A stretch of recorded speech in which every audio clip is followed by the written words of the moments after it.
Let's get started. Here we go. Now let's get it all in perspective. We did it like that, and now we do it like this. Do not attempt to adjust your dial. I'm transmitting live. Yo, Let's get down to business. Now let's get it all in perspective. We did it like that, and now we do it like this. All right. for the underground world, every street and borough. You may learn something. Experience. You are now listening to the Joe Rogan Experience with Chico, Simon, come on, and your host, Matt Floyd. Welcome to the Joe Rogan Experience. My name is Matt Floyd, joined as always by Kamar Welcome to the party. and Simon. Greetings and salutations. This is fucking retarded. Whoa, easy. What we do here is very simple. The three of us have listened to every episode of the Joe Rogan Experience this week. We're going to rate each episode as well as the week on a scale of 1 to 5 Jamie Vernon's. We're then going to talk about each guest, the talking points, give our opinions, this, that, and the next. Full disclosure, I did it again. We only spoke for about 4 minutes, but I didn't press the button for it. So that's why Kamar's false start there. Kamar, do you want to go over the Patreons real quick so we can hear your fun story again? Thank you, Matt. So you can relive it. I'd love to do that. Welcome to all new listeners and old listeners alike. Thank you for listening. Every week I read off the new Patreons. This week's no different. Best fans in the world are the JRE Patreons. So we want to give a shout out to Harvey Osborne, Shout out Harvey. who I know is from across the pond because he paid in sterling. No, how do you know, Kamar? It's funny. Because he paid in sterling. Matt didn't know what sterling was last time, and now he's quite well, aware. I also I actually thought didn't hear you. I didn't understand what you were talking when about. he said he pays with sterling, I thought he said he plays with sterling. I'm like, is Kamar playing FIFA? Well, this is the thing. That's exactly what I heard. There And you so go. I was Great like, minds, buddy. I was Great like, what is he minds. talking about right now? That's why I didn't. But either way. And this is all inside baseball. Thank you, Harvey Osborne, governor. Greetings and salutations, Harvey. Then I want to give a big shout out to, I'm not sure if this is a human or a bot, Atomic Robot. Well, Atomic bot Robot, is in his shout name. out. I have a cousin who's named Atomic Bot. Do you think this guy had a hard time growing up with this name? No, I bet he's a fucking real hero. I think he might have got bullied. Well, I mean, we know he's a hero. He joined the Patreon. He's protected by the Patreons now. Yeah, that's for sure. And last but not least, I'd be remiss if I didn't mention Aaron McGuire. Shout out to Aaron. Fucking the Thank you, Patreon, Aaron. you're so fucking Thank cool. you, Atomic Robot, and thank Do you think Harry they're Osborne. Do you think they're related to Mark McGuire? I don't The slugger, yeah. It was he did it terrible when he said it the first time. why I had We to- had a chance to annex it out. Or they're the And love this child. jerkweed. They're the love child of Aaron Rodgers and Mark McGuire. Aaron McGuire.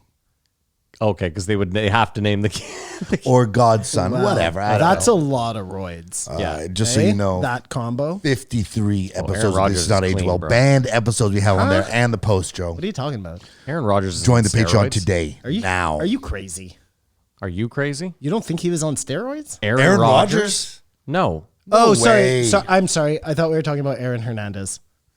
And he was, and Mark McGuire was. Yeah. We're talking about was the Aaron combo. Rodgers. Okay. Let's Aaron Rodgers stop looks like- and re-record again because I don't like how this Only went. guy who has never taken steroids. Yeah. Seriously, Aaron Yes, Rodgers. we were talking about different people. I And was I'm a talking Vikings about fan, so it Aaron hurts. Hernandez. I know, I got you, I know, got the you, guy yeah. who killed those people. All right. Well, Kamar, you want to tell us about your unfortunate We'll week? try to do this again, but now it's cruel. Well, that's what I You said. bare your soul once, Yeah. and it's like, we're recording, it didn't count. It would have been way better if he had told us the story and we had responded the way he thought we were going to respond, and then we got a second chance to redo it all. But I I thought think we you guys- handled the thing pretty well. Yeah, so I'm going to work in the morning, and it's very hard for me to talk about this. I thought this might be a So dive let me of get the this secret. straight, though. Okay, tell the story, and then I'll ask the question. I put my bag down, went to the job site to talk to some guys. I don't know why I didn't take my bag with me. I thought I might be leaving because they were working in a way that I thought we wouldn't be working there.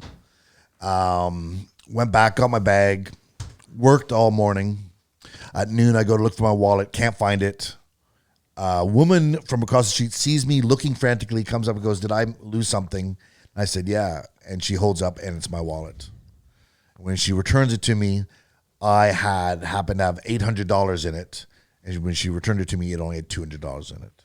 So I asked her, "Do you know who found my wallet?" And she said, "Yeah, it's the guy who lives beside you."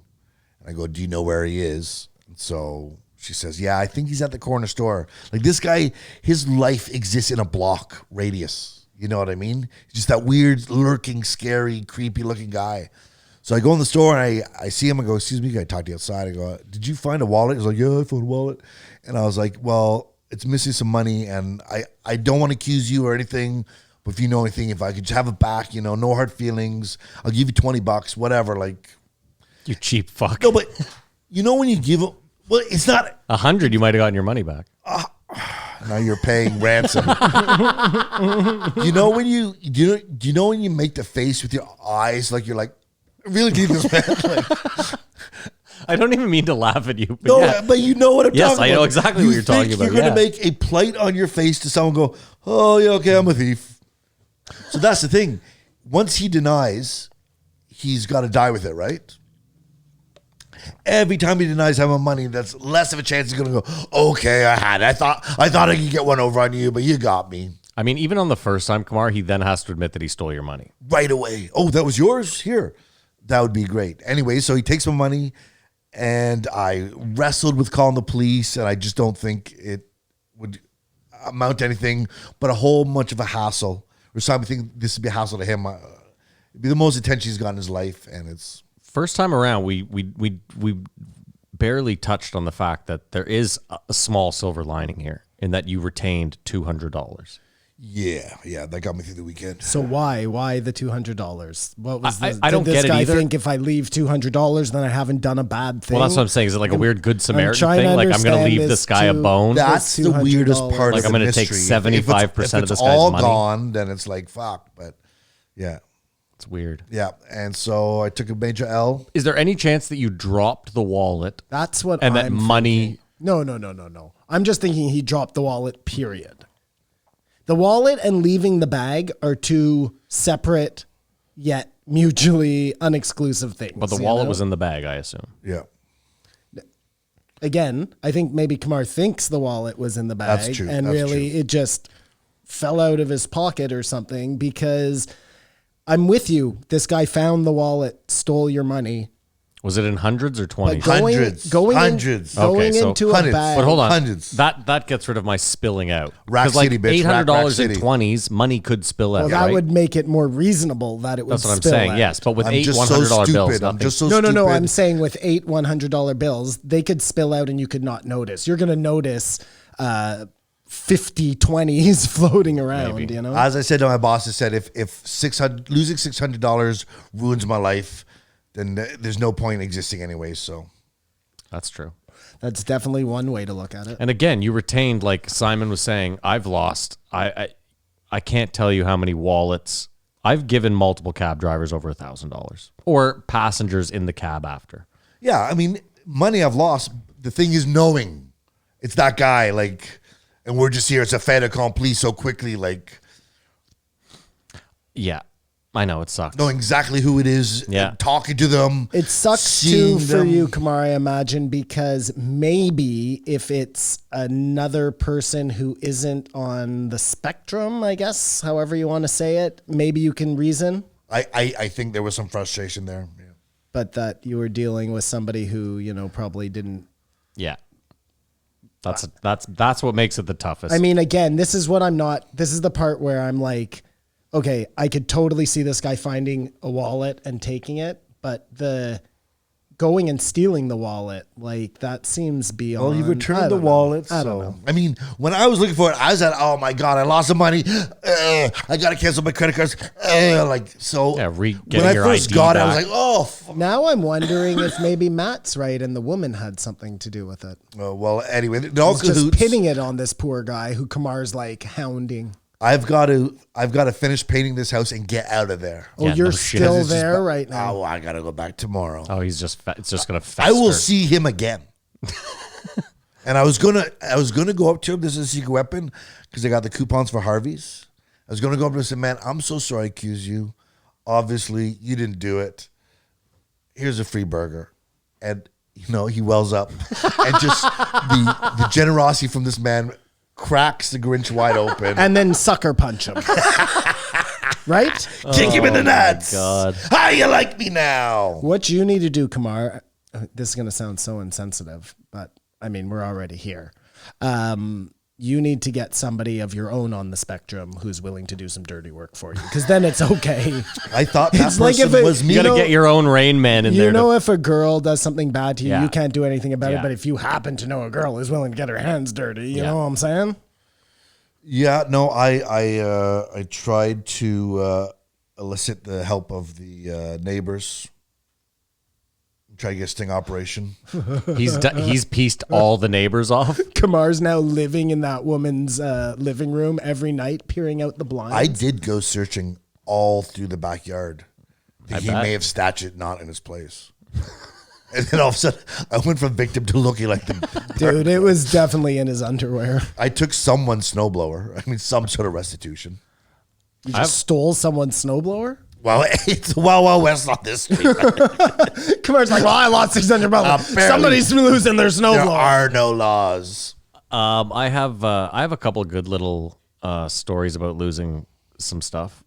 Which one should I regale? Well, first of all, like Simon said, I've lost $1,200 in cabs multiple times. In New York, the first time I ever went to New York, my cousin is like, let's go out like after dinner and let's like hit some bars and shit. And I was like, okay, whatever, that's fine. So my whole family, we're all drinking together after dinner. And my cousin and I are like, hey, Matt and I are going to take off. And my uncle comes up to us and he goes, listen, guys, take this credit card. Go out and have a good night. Just have a good night. And I was like, now, this guy doesn't have like a ton of money either. So I was like, this is weird. It's not like he's my rich uncle. He's just my uncle. We take the credit card. We both agree. We're like, we're not using this thing, right? He's like, no, God, no. We get fucking shit-faced wasted. We come back in a cab. And we go to get back in the hotel. And I go for my wallet. And it's not there. I've obviously left it in the cab. They won't let me call any of the rooms because they're like, we can't verify that you're staying at this hotel. So I was like, what do you want me to do? They're like, you're going to have to go out front. You can't even be in the lobby. Like you have to. And I was like, so you're going to make me you're going to make me sleep out front of the hotel? They were like, you can't sleep in front of our hotel. So I'm like, this is a disaster. I'm 3 sheets to the wind. About an hour later, after I've called the cab company and they're all laughing at me too. Like the whole front desk is laughing at me. An hour later, I go out front. I'm smoking a cigarette, so disheveled. And the cab driver rolls up with my wallet. And I'm like, what the fuck? Amazing. Amazing. So I go, I show them my ID, my room card, everything. I'm good. I wake up the next day. My uncle's like, guys, how was your night? I was like, it was pretty good. We definitely tied one off. I tell him the story about not getting into the hotel. He's like, yeah, did you guys max out my credit card? And I was like, no, we didn't spend $1 on your credit card. And he's like, oh, really? Because the credit card company called me today and my credit card's maxed out. And I was like, you're kidding, right? He's like, no, why would I joke about this? You guys maxed out my credit card. And I was like, I was fucking losing it. So whoever, I guess. No, you guys. The cab maxed driver? out his credit card. It must have been the cab driver, yeah. Did you get that one, Simon? They maxed out the credit card? Yeah. Yeah, good one. Good one, Kamar. Yeah, he was really on that one. But that's his fault, right? That's Just my like fault. my fault. But it was my fault for having a wallet full of money that I dropped. It's his fault for giving you guys a credit card. Oh, it's my uncle's fault. I see. Yeah, well, I mean, again, I told him I wasn't going to use it. So at that point, just take it back. You're probably right. That yeah. becomes your fault. But even then, I guess he got all the charges back. I think the other thing is who steals money out of someone's wallet during a pandemic? Come on, it's money. It's $600. What are you fucking nuts? Somebody who needs it because Yeah. of the pandemic. It's just such a, but it's in the middle of a pandemic. I mean, in normal times, I can see it happen. Anyways, that was my week. I bet a new listener is going, what the fuck's going on here? There's no new listeners. I see the numbers. Simon, how was your week? I managed to keep a hold of my wallet, I think. Yep, it's still here. That's good. That's Yeah, cold too lotion. too soon. I mean, it was a pretty civilian week, but I was listening to. You're gonna love this.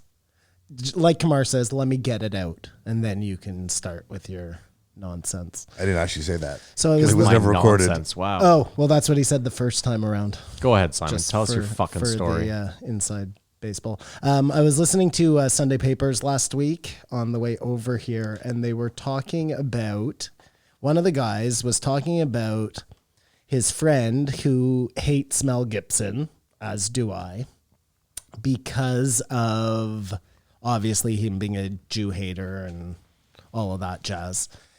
but he really wanted to see Apocalypto when it came out in the theaters. And the way he justified it to himself was he bought a ticket to Happy Feet and snuck in and saw Apocalypto, negating any money that would go to Mel Gibson. Understood. Okay, so I was like, hey, I like that. That's your loophole. I like your thinking here. As long as Mel Gibson is not getting any money from me, I'm fine.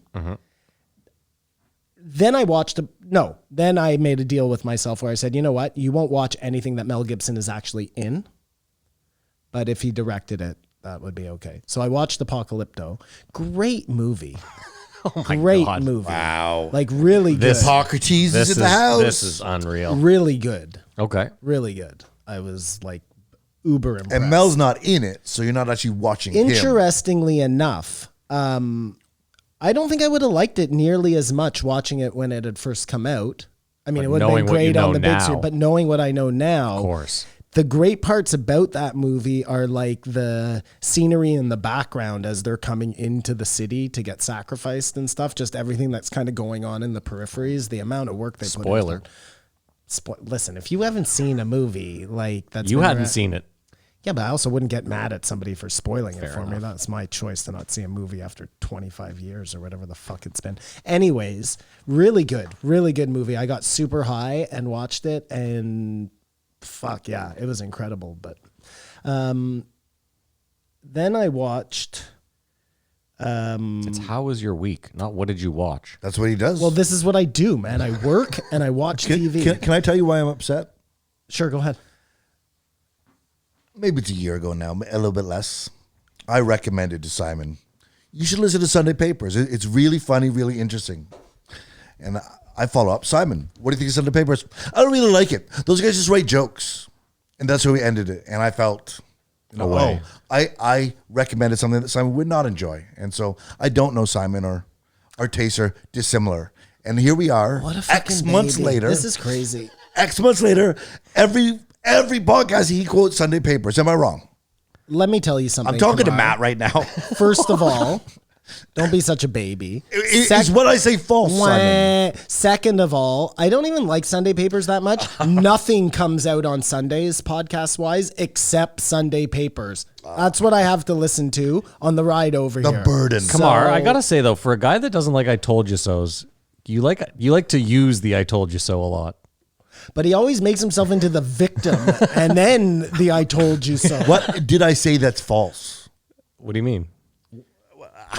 I explained that. You should be happy that you suggested something that in the end I ended up being able to stomach. I never said thanks, Kamar. That was a nice. Oh, Okay, dude, the way you put it there. I have to thank Kamar for every fucking But hold bit on. of advice he gives me. Dude, you'd when be you say thanking me you should all watch the this time. movie, so I say, "Oh, go watch the movie." You don't go. I don't care what you thought of it, even though I recommend it to you.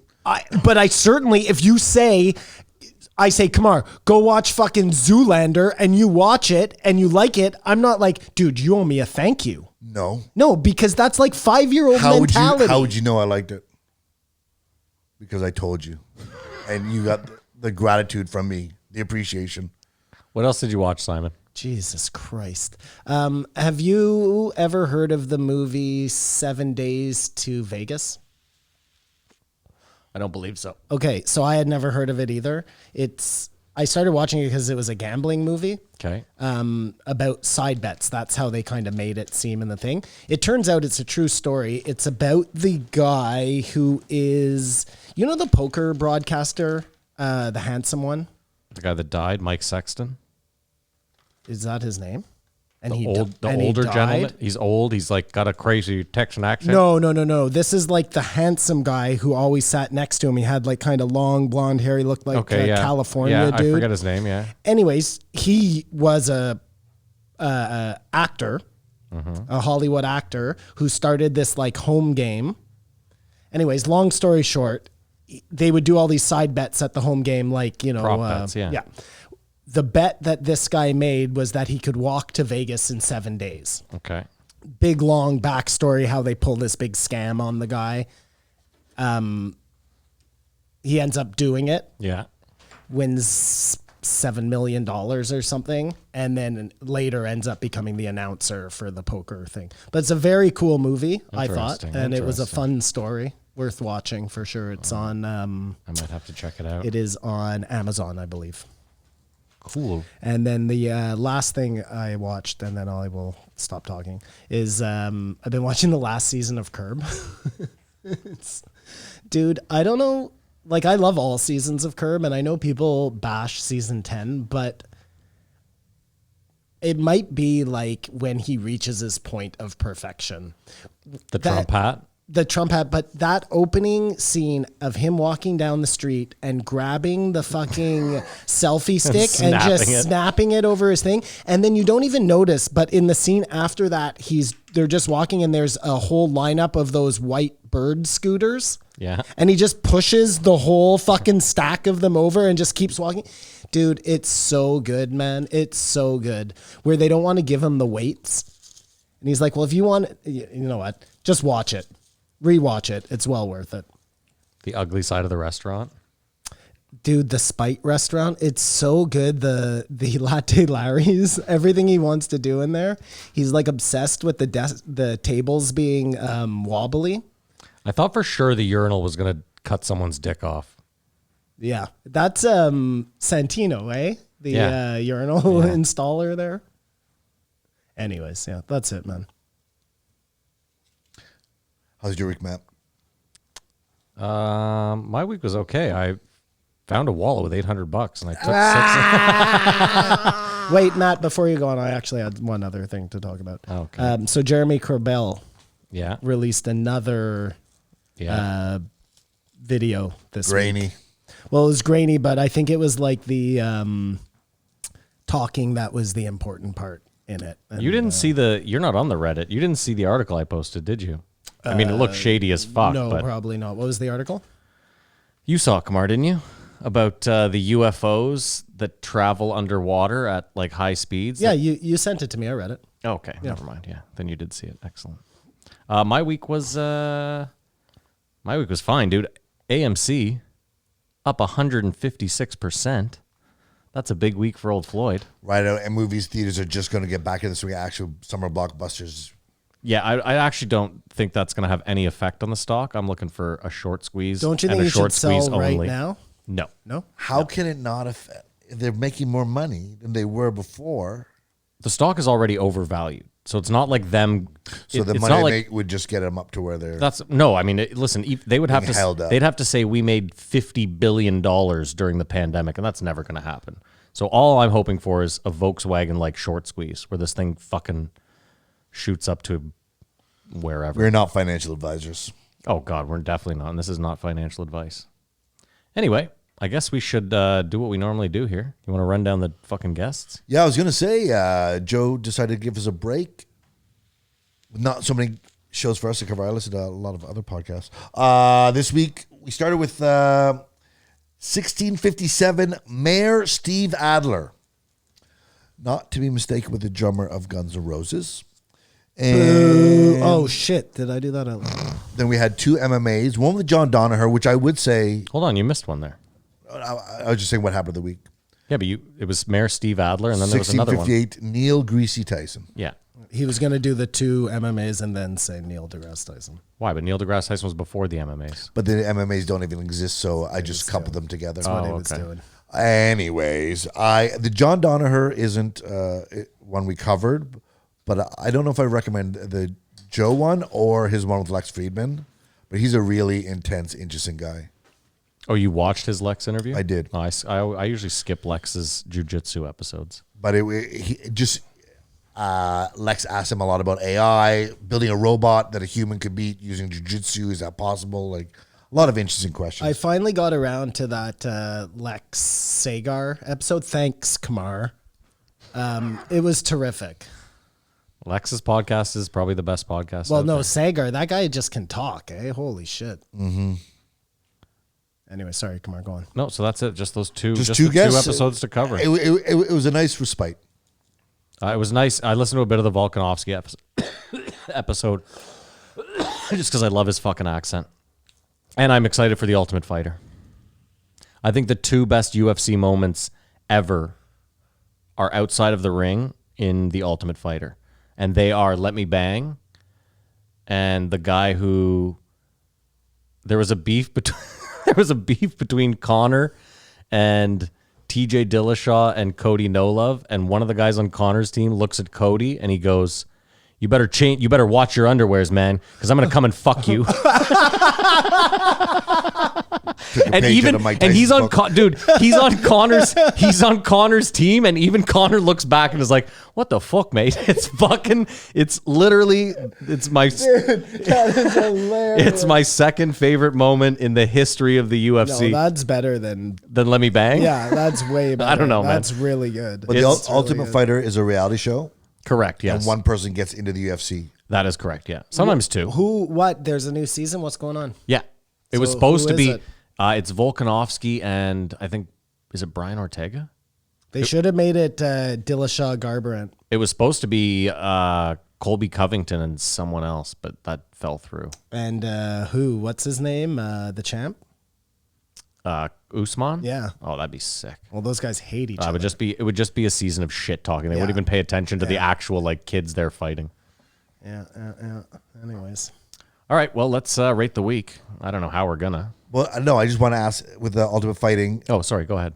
2 to 3 people get into the UFC. I think it's usually one, but occasionally two people have gotten in. I think. And do all the people get paid? They To get be some on the sort of show? allowance to be on the show? Well, you get to live in like the mansion. They probably get paid something, I would imagine. It just sounds like it's more exploitation of fighters. Well, yeah. It's the UFC. Like, what are we doing here? But it's like the real world Vegas. Do they get paid or do they get a chance to just get famous? I Or are they don't getting know. punched in the face? It's that one thing that As just a opposed to little more getting like dicks compensation. in the face. No, I think you have to get paid to be on reality TV. Something Yeah, you can't yeah. like you're. I don't. Well, think you they- don't get paid to be on like the ones where you can win a prize. I think they pay you to be on Survivor. Really? I think so. Yeah. Okay. I don't think it's a $1 million ton of money. each? No. Yeah. Exactly. All right. Well, let's Like, rate do the they week. pay you to be on Big Brother?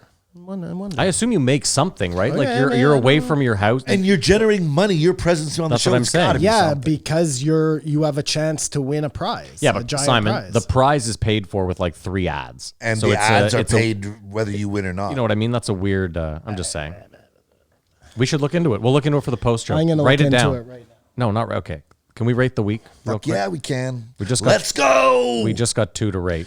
2 episodes. I give it a 1.5.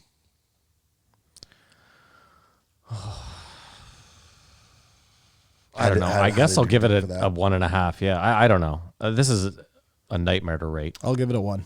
Okay, no agreement.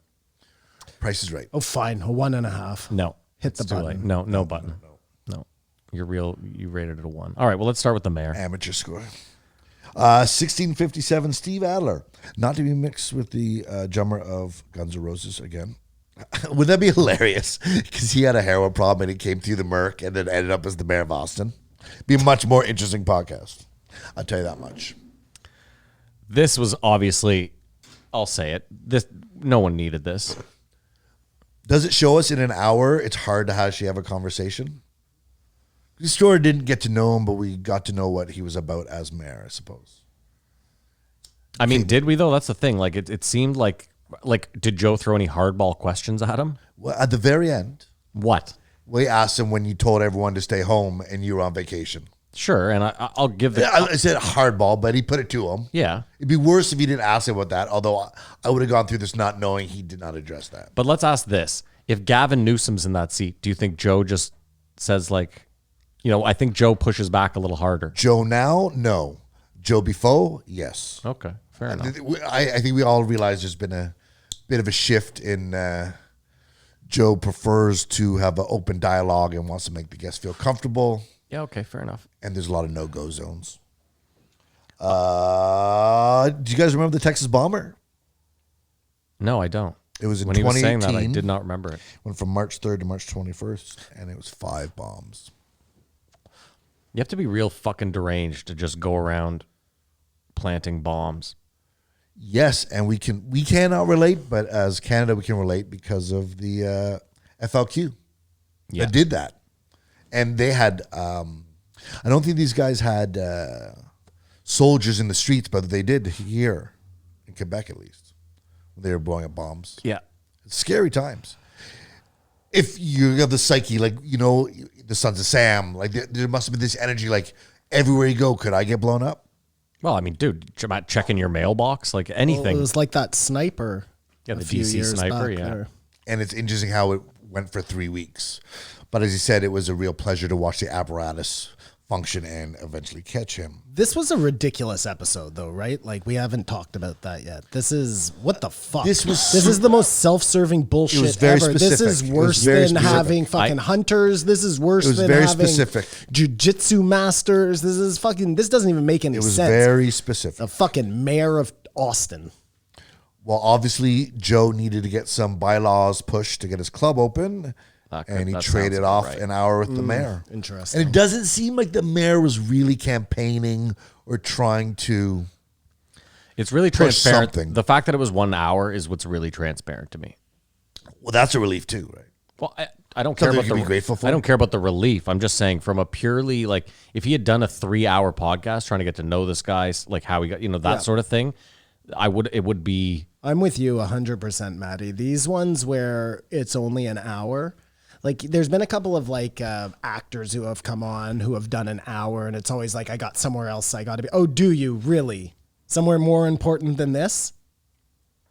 Like more eyes and more ears? Like, no, that's bullshit, Yeah, I mean, I assume that the mayor's people were like, we're not giving you 3 hours. We're not going to let you have a deep first of all, we're not going to let you smoke pot around this guy. We're not going to let you have like. They got nothing to talk about for 3 hours.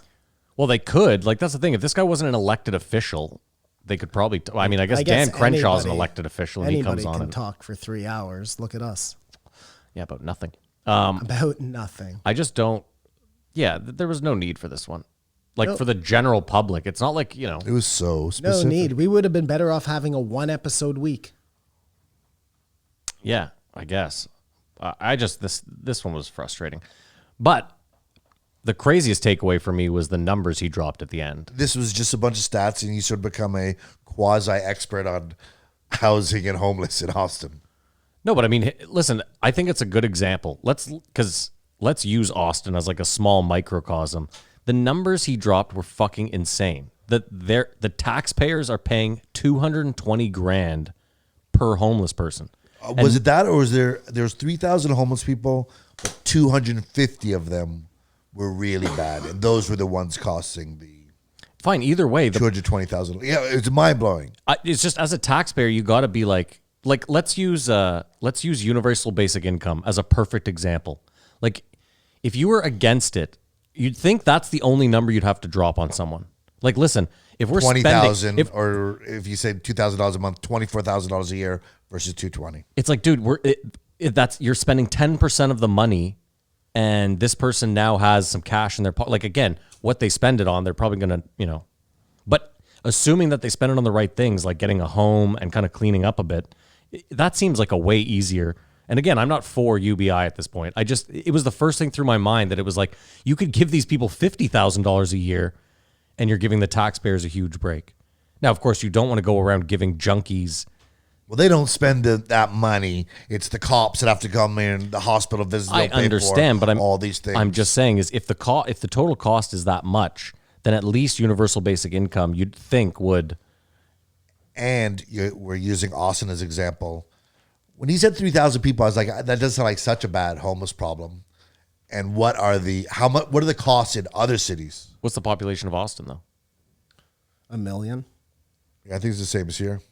Have you guys noticed homeless people around here sort of Yeah, it's been bubbling up a bit more? It's been way worse. You have noticed it, Simon? Along Bank Street, for sure. And Wellington. Well, I mean, I'm listen, just if you're telling seeing you from what I can if you're see. seeing homeless people in the glebe, that's Like a lot, man, on every corner. yeah, that's not normal. That's all because of the pandemic, I believe. And it's pretty crazy. Like, I've seen a couple of vans pull up where they come out, they give sleeping bags, they give like food. It's like Hot Wheels meals deals, Is that what it's called? Hot Wheels meals I deals. assume it's something catchy like that. I don't know what it's 978,000. So, yeah. Oh yeah, so same as us. Okay. So do we assume there's 3,000 homeless people in Ottawa? Maybe. I would have thought there was more than that. No, I wouldn't. I can't think of, and because one of the issues that they talk about here is these encampments and stuff. We don't. I The can't only one of imagine those. that area. The only one of those I can think of was on the off ramp at the Queensway, Simon, and they fucking Yeah, I saw them taking it down they just clear the cut other all that. day. Yeah, but No, they had put it up on the other side, like they had Okay. gotten. But to creative. Kamar's point, they're like, I think the weather though has a big. I'm sure. And how many homeless people do you think there are in Ottawa, Matt? I think at any given time, if you go to the Mission on like St. Patrick or York. whatever, there's 100 people there. Yeah, Just by the by, Big Brother stars contestants make $1,000 a week, $900 a week to be on the show. okay, so they are paid something. Compensation. Yeah, it's not a lot, and that seems to be the trend with reality shows that are game based. The other ones like Jersey Shore, those people make money. More money. Well, they have sponsorships. Well, they outside make of more that than and stuff, yeah. $1,000 a week. I can tell you that. Keep in mind though too, there's also the outliers like the Boston Robs who end up making like a career out of being on Survivor. You know what I mean? That's sort of Well, Very he also outliers. won $1 million, yeah. But I'm just saying. and his wife won $1 million. I'm well so aware. They're just Yeah. fine. Yeah. But Rupert won $1 million and he's dead broke. So just because you win $1 And million, same with the first guy. Remember the guy who walked around Richard naked? Hatch? Yeah, because he evaded taxes and that'll- ended up going to jail for a year. At least he was progressive. It's interesting that they have a He problem. was very right wing, Kamar. Is that what you mean? No, I thought he was gay. Yeah, he he was, was, but I yeah. think he was like a Trump supporter. There's a housing shortage and a homeless problem. That's sort of, you know what I mean? Like, because that's what he started this talk about. He wants to try to build more homes. Like, that's his last coup de grace. He's leaving. And so, doesn't that sound like two problems? Like, if you had more houses, maybe you had less homeless? I mean, the problem now is that lumber is 7 times what it was Oh, a year and ago. So that's like a building, whole different discussion. But what he's trying to do, and I don't know if that's the case here, but they're saying they're buying motels or whatever, and I don't know if it's just shacking people up. Like I said before, a conspiracy-minded person would say that the homeless people are to make poor people feel like they're doing all right. Because it seems like a fixable problem. I mean, again, if a lot of it has to do with mental health, then it's not that easy to fix. That is impossible to fix. But that's what I'm saying is You need 3,000 social workers dedicated, and that's going to cost more than $200,000 a person. but you got to ask, what is it worth it at the end? Because it probably is. It was interesting. He talked about the one program they did with the veterans Yeah, that was that people were able to get behind. And like he said, they made a separate fund to insure the project. Like someone said, if I help this person, they charge my house, I don't want to deal with the city because that's going to take all this red tape. And said, no, private fund. I think that should be looked at across the board more. Yeah. If that's the problem, loosening up money. Again, though, you have some oversight there. There's a new committee. yeah, but nothing's perfect. You know, we got to get away from this whole like, well, if it's not run perfectly, there's no point in doing it. Nothing is run perfect. So, and the idea that something's going to help everyone, we also got to get away from that. We should do things that, you know, a lot of the things we do aren't going to help every single person. Well, and that's what he said. He said, I'm working on fixing homelessness, but I have no idea about wealth disparity, which is another coupled sort of problem. Yeah. I don't know necessarily mental health. Back to So, Maddie, Sorry. 2017 numbers for homelessness in Ottawa, 7,530. Wow. Yeah, so I imagine it's substantially more right now. I want to know if that includes, is That that Ottawa probab- Hull or, you know what I mean? Like, Well, it wouldn't be Hull. It would be Ottawa and surrounding areas. That would, because it's Quebec, it would, I imagine it's a different, but that's still a lot of people. you don't even regardless. think about Vanier.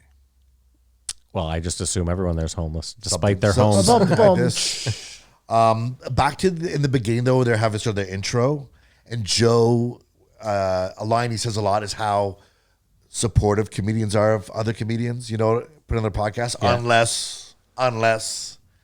Do you know what I mean? There's a lot of comedians he's pulled support from, and I just think it's becoming disingenuous when he says how supportive the comedy community is. There's also so many comedians he hasn't put on. There's so many comedians he hasn't put on, but we know there's something with Sam Tripoli. We know he's sort of weird talking about Brian Callen or Do you think that Joe, excuse me, do you think that Joe should be putting on like more new comedians instead of having the same same old's on 5, 6, 7, 8 times. Is that If you're what he driving says is true about wanting to promote young new comedians, absolutely. Yeah. Yeah. I mean, that's what I was saying is if his MO is, and if he's sitting there like all we do is support each other, then there has to be more than the 12 people that you've, currently in your roster. Tom Just Papa, for the bump Ali alone. if it's McCoskey, really In not all gonna- Whitney in all Cummings. fairness to Joe, I think we will start seeing that a lot more now that he's going to have I his fully agree. like As they breeding come ground for young Yeah. comedians. Yeah, he'll see somebody he likes that night, and they'll be on the show the next day. He'll keep slots open to. So do you not think he recognizes his platform as something to do this when he lived in Los Angeles? Like this is more of a recent thing. There's like wants to be more altruistic in helping comedians. I mean, he's talking about it a lot more. It feels like this whole COVID thing has I mean, I'll also awakened something in Joe. I'm also going to give him this. I think the show is now more curated than it was, in the sense that he doesn't want to just bombard people with comedians. I Yeah. think it's like there's a maybe I don't want to say a quota, but I think he tries to really mix it up in there. That's why we only get one alien podcast a month. Sure, because he doesn't want to just Because he doesn't want to be known as like the alien guy Well, yeah, or the that's it. anything Yeah. guy, because that isn't probably good for the brand. Or he's there's going for. insufficient evidence to really have that much interest in aliens. Uh-oh. Well, we will definitely get to that. Is that it for the mayor? No. What he basically said, though, the way they're talking, like this is not. He had some plans, and the whole thing. This is what we're going to try to do. You know what I mean? Still throwing money at it, but they're basically saying, or I took from it that like LA is fucked, like unfixable. I mean, like I said, from what I've seen, I also read the craziest article this week about how, so all those insane shoplifting laws that are in place now, it's just organized crime. Like it's not regular people in there shoplifting. It's literally an organized crime ring. Who could be Diablo Avocado working with the company if it goes that big for the insurance. Sure. I mean, again, yeah, I guess if you want to go that far, but my point is just like Nike store just has their own thugs, and they're just like, okay, send in the rioters. We need to make some insurance money. I mean, it's that seems lawless. It seems insane.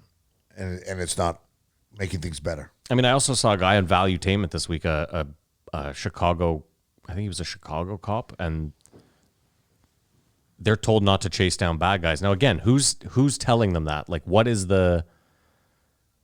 I don't know. It could be either side. It just seems weird to me. You mean either side? There's a Democrat problem or a Republican problem? Well, no, like I mentioned this before, where as soon as you say defund the police have the power to be like, okay, well, we're just going to stop policing until the streets get so bad that you people are like, we're going to fund the shit out of the police. And then boom, you have funding again. But could there be a point where it's let too much Who knows? and it just The purge. gets worse? Well, I mean, it doesn't And seem like that becomes a new normal? I mean, it doesn't seem like things are getting better. And California seems like it's having the worst of it right now. But I mean, again, San Francisco for like 5 years, 10 years has been like the human feces capital of the world. I'm sure outside of China. It feels like it's a losing battle, and the only cure is legalizing drugs. Back to square one. Yeah, but I don't know if that's it there. Like, I mean, yeah, listen, of course, I'm with you. But do you think that just solves California's problem overnight? No. The homeless problem it's been a problem all our lives, like the climate problem. Like, So this is crazy. And sorry, go ahead. No, go ahead, please. What happens like when you legalize drugs? What do you think happens to all those criminals? They just put their arms up in the air and like, yeah, we're out of biz. well, that's interesting you say that. What has happened with all the criminals that were working, mostly with marijuana? They've transferred to harder drugs. So what do you think happens when you take all the drugs away? Those guys transfer into investing into businesses, I guess. Or into guns and all sorts of other prostitution. Who knows? Don't you think those vacuums like get filled? They always do. It's just, I don't have the numbers, but just based on prohibition. You know what I mean? And that was the Simon. I think the point though as well is that once you start selling those drugs and taxing them, you can then pay more money to fight those criminal elements or social programs. Exactly. Because again, we think about it. People don't want to shoot commit heroin in an alley because everything's going great in their life. Yeah. The same way someone doesn't want to hold someone up at gunpoint, they probably want something better for themselves. That's just the point they're at. I mean, again, I'm sure there's just hardened criminals out there that's their life now, but I don't know. There's another universe somewhere where it's working. If only we could transfer there just to see. So this is in February when I started investing, I started watching a lot of YouTube videos surrounding investments and investing strategies, this, that, and the next. And there was this guy I came across. His name is Meet Kevin. He's like this cheesy, kind of charismatic young dude who's made like, I don't know, $30 million investing in real estate and this, that, and the next. He also makes a ton of money off YouTube and selling his like classes. I would never pay for them. I'm not into that. But he's running for governor now. Why are you looking at me? Well, just Hotep Jesus. Oh, Kamar, you're the only I told you so here. No. I gave you half a look. What have you been doing? Unbelievable. The point though is this guy's running for It was governor. 3/4 of I told you so. Oh, yeah. Wasn't even. It was half Inflation. It's more than one now. This guy's running for governor of California, and he has some interesting, like running. What are they? Is he willing to spend his money to become governor of California, or is he just Gavin doing it for Newsom is a publicity? billionaire. This guy's never going to become governor. Well, it doesn't. Is there a chance that Gavin Newsom gets recalled, and now there's a vacuum, and we have the likes of Caitlyn Jenner, this guy? Listen, either way, this guy doesn't have enough money. I don't think. I'm just saying, if you go look at his platform, he has a lot of very interesting initiatives. Caitlyn Jenner has enough money. Yeah, she has enough money, and yeah, And publicity machine behind her. That's she also has enough balls to do it. Did you think it was cool how he said city councilors aren't allowed to talk unless at a Yeah, meeting? that's. I mean, I understand the Oh, logic. no, I behind it. hope that's enforced and stuff. But you're like, really? Yeah, I know. Yeah, Really? There's no way that's enforced. That's the craziest thing ever. But the risk, if you get caught, you get fired or fined or whatever. I think the point though, Simon, is in this day and age, most things are done electronically. So, the idea is like if you texted something about it, there'd be some sort of, or if you emailed about it. I'm sure, like you said, if, you're at lunch, you could fucking. And like he said, if you ever show up a meeting and he feels like he knows what everyone feels about something, something's wrong. I wonder if that's everywhere or just Austin. I don't know. I can't understand why anyone would want to go into politics. I understand it's a power thing, but you have to be fucking loopy. It's usually because they're hooked up with people who need a person in the position get it. that they're I get getting it. into. It's It's just- always like a scratching your back. Nobody's in it because they want to do good. That's There must like be. the craziest There must fallacy be at ever. some point that. Yeah, maybe like a what's her name if you actually believe her. But Simon, honestly, you just end up like Tekashi 6ix9ine. I feel like that's how you end up when you just end up with this like. You just do something for someone, you end up down a shadier alley doing something for that person. I think if you don't start out like that, like you're saying, Kamar, there must be some good people out there. By the time you realize that you can't do any real good, then you're like, well, I might as well make something I've designated or not designated. I've, given up 6 years of my life to get to this point. Now I want to get paid. And then it's just a vicious circle of I'm sure any Hands up. mayor, asses and so forth, like a human centipede. candidate, or someone who wins being mayor loves that city. Really loves the city. Well, you need a Matthew McConaughey in there who doesn't already has all the money in the world, or a Joe Rogan. Let Joe Rogan be fucking mayor of Austin. How much you make being mayor of Austin? Probably nothing. Here, I'm going to tell you right now. No, I bet you. It's got to be like I $100,000 bet you a can year. park wherever Okay, you want. the president of the United States, I believe, makes $400,000 a year. But let me find out how much the mayor of Austin makes. Mayor. And I don't think Joe has to talk about traffic anymore. Yeah, first It's of all, adorable. Yeah, yeah. We get it, Joe. LA had 30 million people in it. This isn't snow. It's just the same thing. Yeah, you haven't seen rain. Yeah. Whatever. Matthew, he makes $82,387. I mean, I said 100K. I wasn't wildly off. 18 So grand. the idea that this guy would take a couple of kickbacks, Not out of the realm of. that's a Of course. certainty, my You friend. seem course. pretty cool.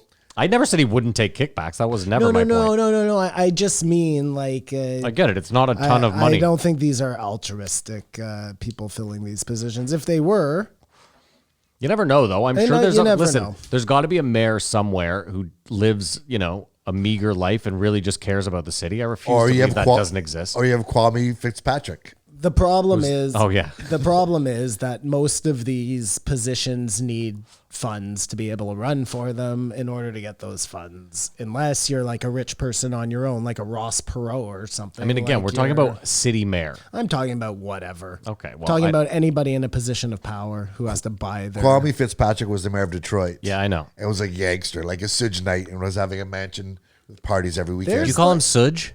It was like a Suge Knight. It's Shug. Shug. Whatever. He's in prison. Come and get me, buddy. He's dead. Death row my ass. Even more than talk shit about fuck him. you, Suge. But I believe Kwame Fitzpatrick went to jail. We were just kidding. He's not dead. Come on. And Trump pardoned him. I believe. Is I Shug Knight believe. dead? Now I'm confused. Now I'm shook. You know- Now I'm Suged. Every mayor I've ever heard of has some like ridiculous controversy story that happens during Marion Barry. their tenure. No, like, that's does any Washington. mayor get off unscathed? Yeah, I said he was the mayor of Washington, though. He was, yeah, some mayors do. I don't know. And there's got to be a sweet pension besides just that salary. Yeah. And you're going to able to zone a lot of land that you can buy for cheap and open up your Again, car I dealership think when you there retire. are a lot of like palms getting greased. So when you're done being mayor, it's like when you're done being president, you get to make those speeches for more than your salary the whole time you were president in 100%. one speech. That's right. He's not dead. He killed a man and is in jail for that. Shug is That's what I still said. alive. Fuck Shug. Yeah, he's still alive. Yeah. Oh, you are in trouble, Kamar. That guy listens to every podcast just to find out who's I'm bad mouthing souging him. in my He's got boots. nothing else to do in prison but sit around. Just like that guy said to you, I've got time. Yeah. Well, come and get Simon, me, Suge. he's doing 28 years. That'd be- Nothing but time. There's Matty. nothing better than if Suge Knight attacks me or kills me for this podcast. So it's a positive. Suge, you're on notice. You're on the clock. Yeah, so anyways, it was an hour-long episode.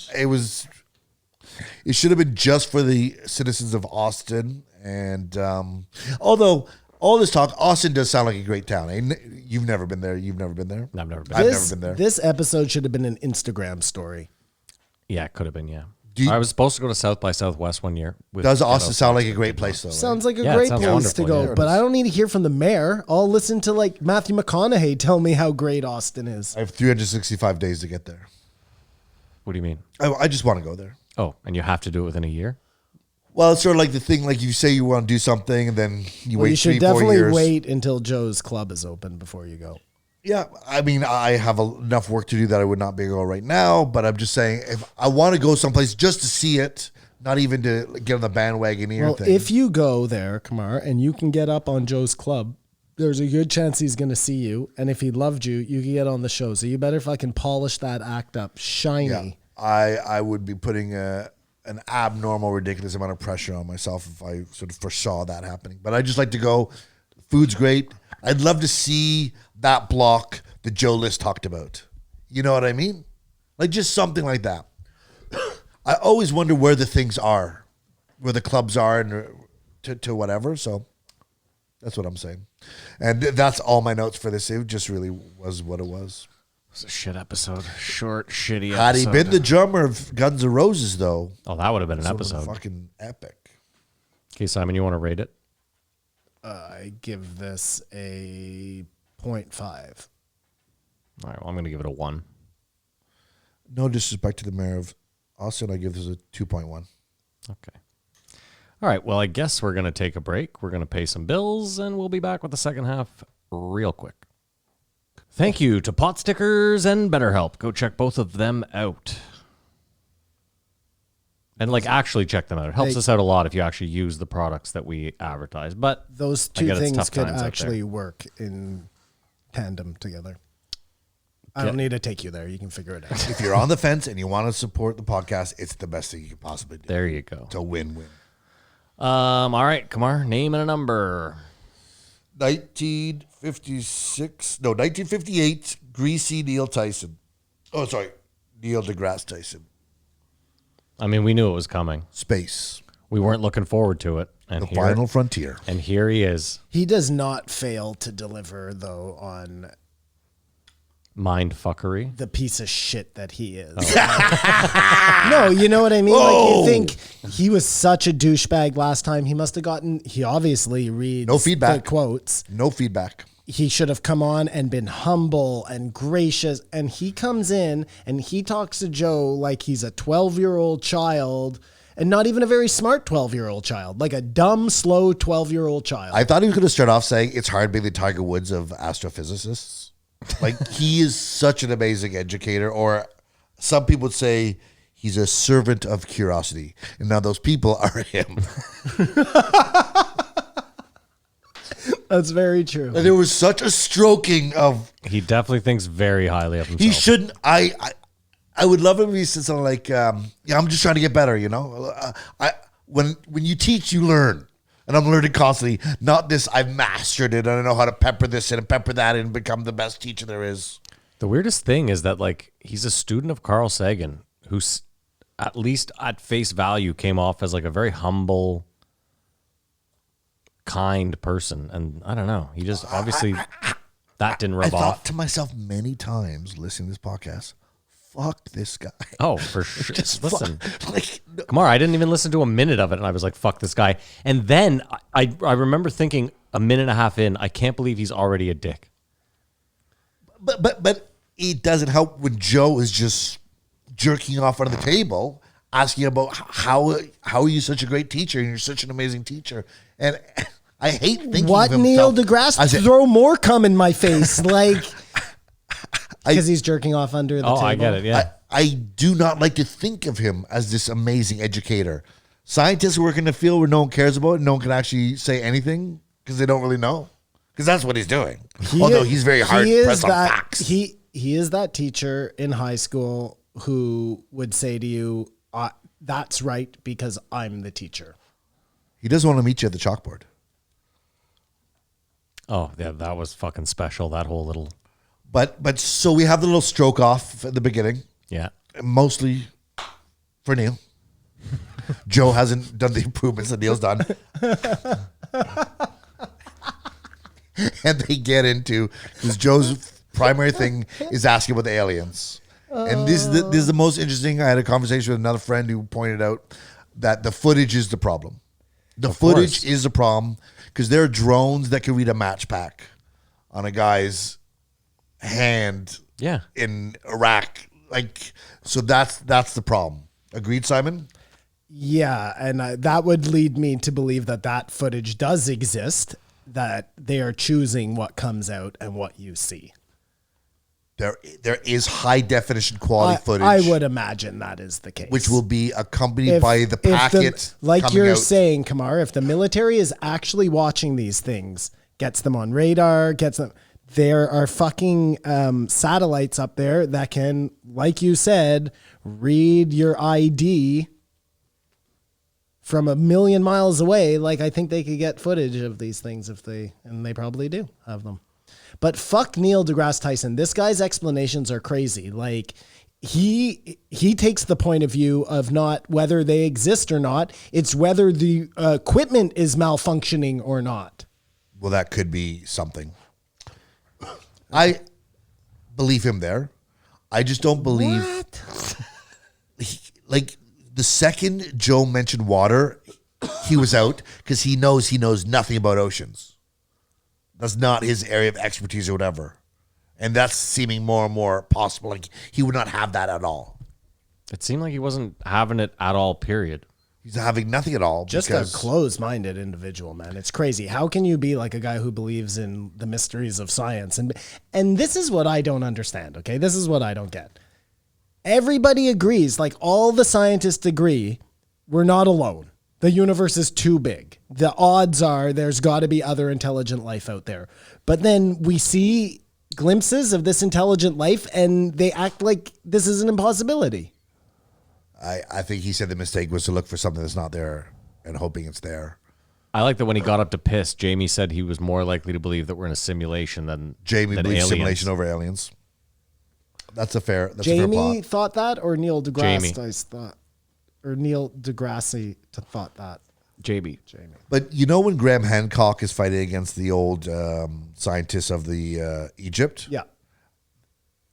Neil deGrasse Tyson feels like those scientists. Like, there are things that are just cut in stone. Newton's law, don't lie. All these things. Again, which I agree with you totally, Kamar, but I don't understand how he can take that stance because, like, string theory, as an example. That's something that they didn't think was even a possibility, and then they figured out that it was a possibility, and now it's just part of, like, the lexicon of science. Because all these perimeter things could make him obsolete. And so he's rather trash them and dismiss them and tell you why, because of science. They're probably not. Again, he's an entertainer. He just has to keep an open mind. Like, he doesn't have to be so dismissive. That's just because he's a giant asshole. Bo's law received way more credit than it deserved. He pointed that out. But I don't know of any Tyson's laws. Do you know what I mean? Like he hasn't. He seems like he's almost a regurgitator more than a scientist. But I mean, he must be smart about something. I thought it was very suspect when he described the Earth's orbit around the universe like Loch Ness. Why would you use something imaginary that doesn't exist as a concrete example of how the Earth moves? Loch Ness exists.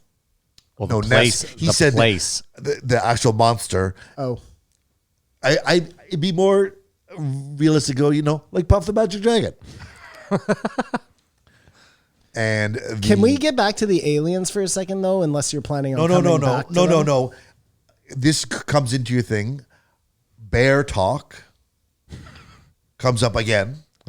Bear talk every week. He used that example as like why there is no aliens, right, Simon? What's the bear talk? Can be Said sorry, you what? could you imagine there's a bear in the cave, but you never go in the cave, but you observe the cave.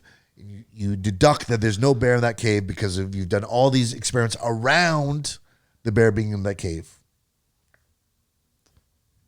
I thought it was more pointed that they're still talking about bears. I'm not sure I understand. Just go in the fucking cave and look for the bear. But he called it, well, you can't go into the universe and see aliens. It was No, they're evidence coming of absence, here. he called it. But then he got into... It sounds like you're Neil deGrassing me here. No, I disagree with him 100%. We're just saying we would have to say what he says and then you disprove it. No, hold on. Just hold on a second. Back up. Start where you got to be. Back 2 steps up. You said you agree with him that the equipment is what's malfunctioning, and that's why. No, I agree that could be a point why it isn't what you think it is. Of course, that could be a point, but don't you think that the military, that's like the first question they ask themselves in their double and triple check of things? I don't know what he thinks he knows, but he talks like he knows everything. And I think that's where the repulsive nature of Neil deGrasse Like, basically stems. what he's saying is that Commander Favor is a liar. The things that these guys say they saw with their eyes, they were mistaken. And he's like, well, it was so far out. You can't see that with your eyes. And Joe failed to tell him that, like, Commander Favor was right there with the fucking thing. No, he had disdain for the stories because it pushes against the narrative that he's trying to push, just about the hilarity of space. Again, I don't.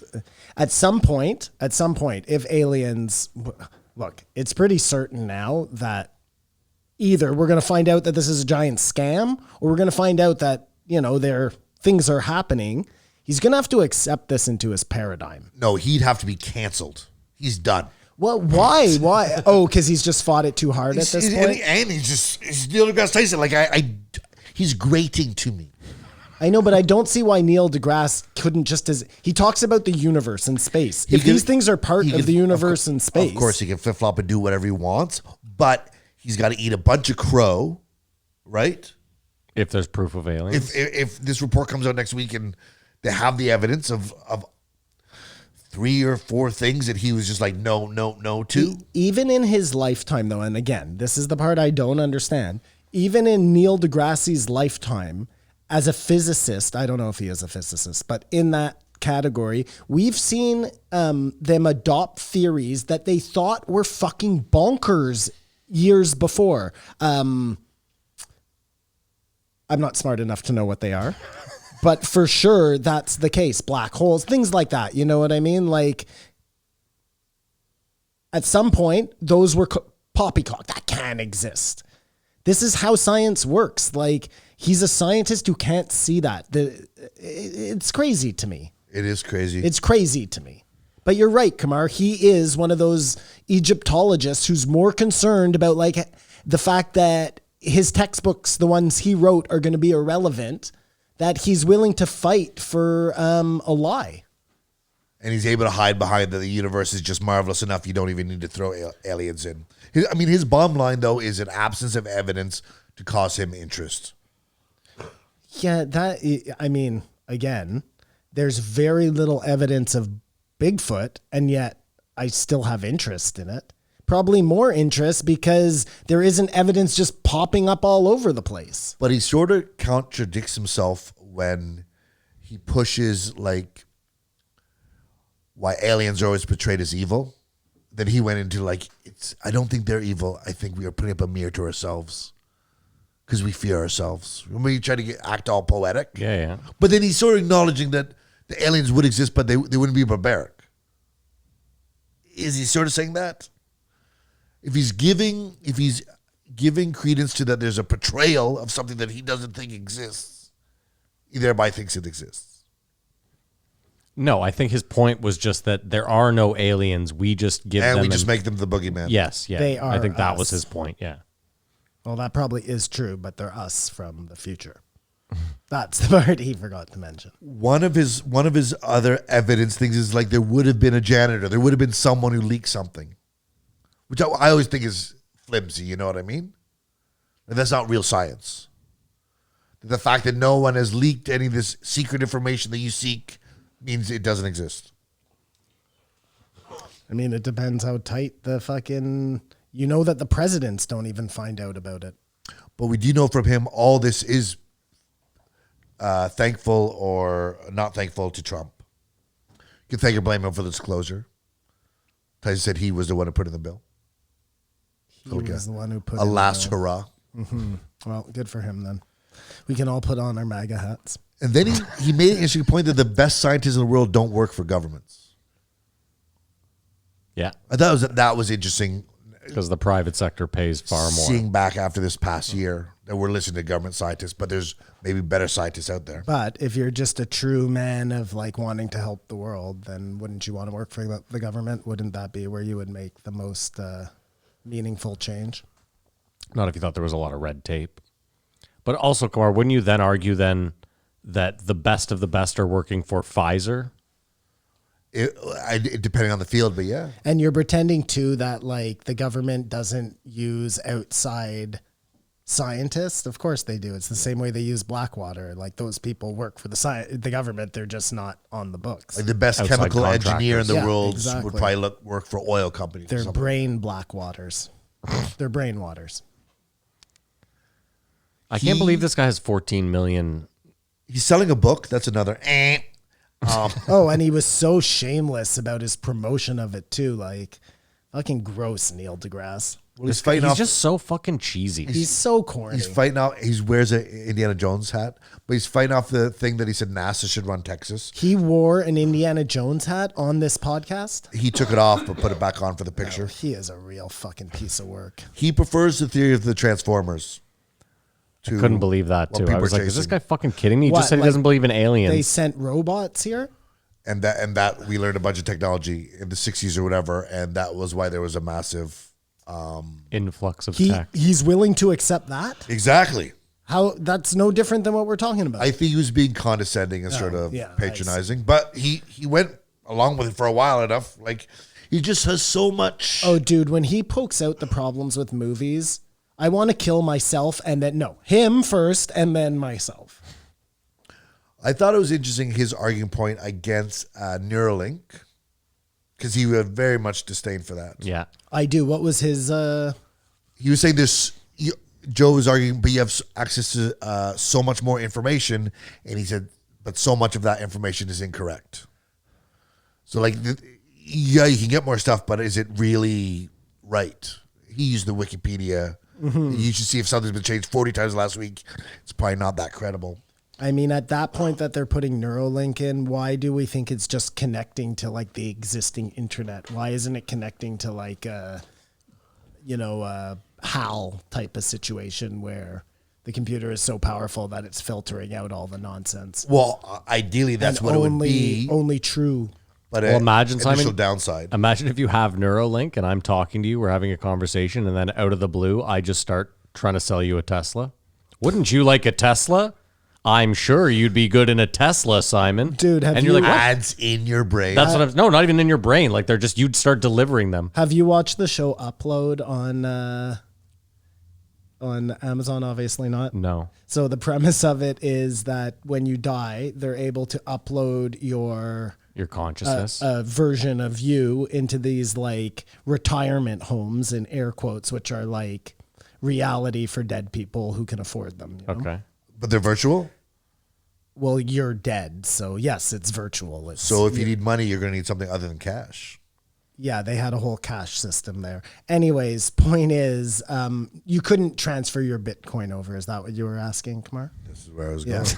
No, it was like each place had its own money, but who knows? Maybe they'll let you bring your Bitcoin over. I don't know. I love that even when you're dead, they have a monetary system, Kumar. You're living in, it's supposed to be bliss, and they're still like, well, no. This is because you didn't let yourself go to real heaven. This is artificial heaven, right? Gotcha. But anyways, point is, Matt, they had these things like if you ran out of money, then you would start getting ads. Gotcha. And the ads would come through for like burritos from Taco Bell, and they just pop up right there in your periphery, right? Yeah. You know?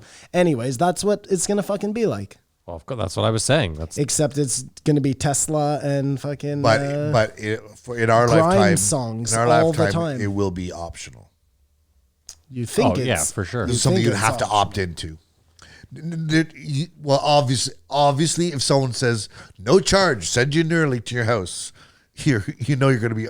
If they... There's got to be a cost. For real though, it's Kamar, free. if like tomorrow a Neuralink showed up at your house, no cost, would you inject it into you? I don't think so. what if it let you play backgammon just like in your mind? I myself. Well, What if it turned porn? actually, Matt, I did consider that. If I could, if I don't have to pull up my phone to play backgammon. What if it made porn into like virtual porn? That's the one It would selling help. feature. The only reason I'd be putting it on is to help me be more successful and not less productive and more creative, as he said. Gotcha. But you know what I mean? Like, I don't see how it would help me paint better, and that's where I'm making my money.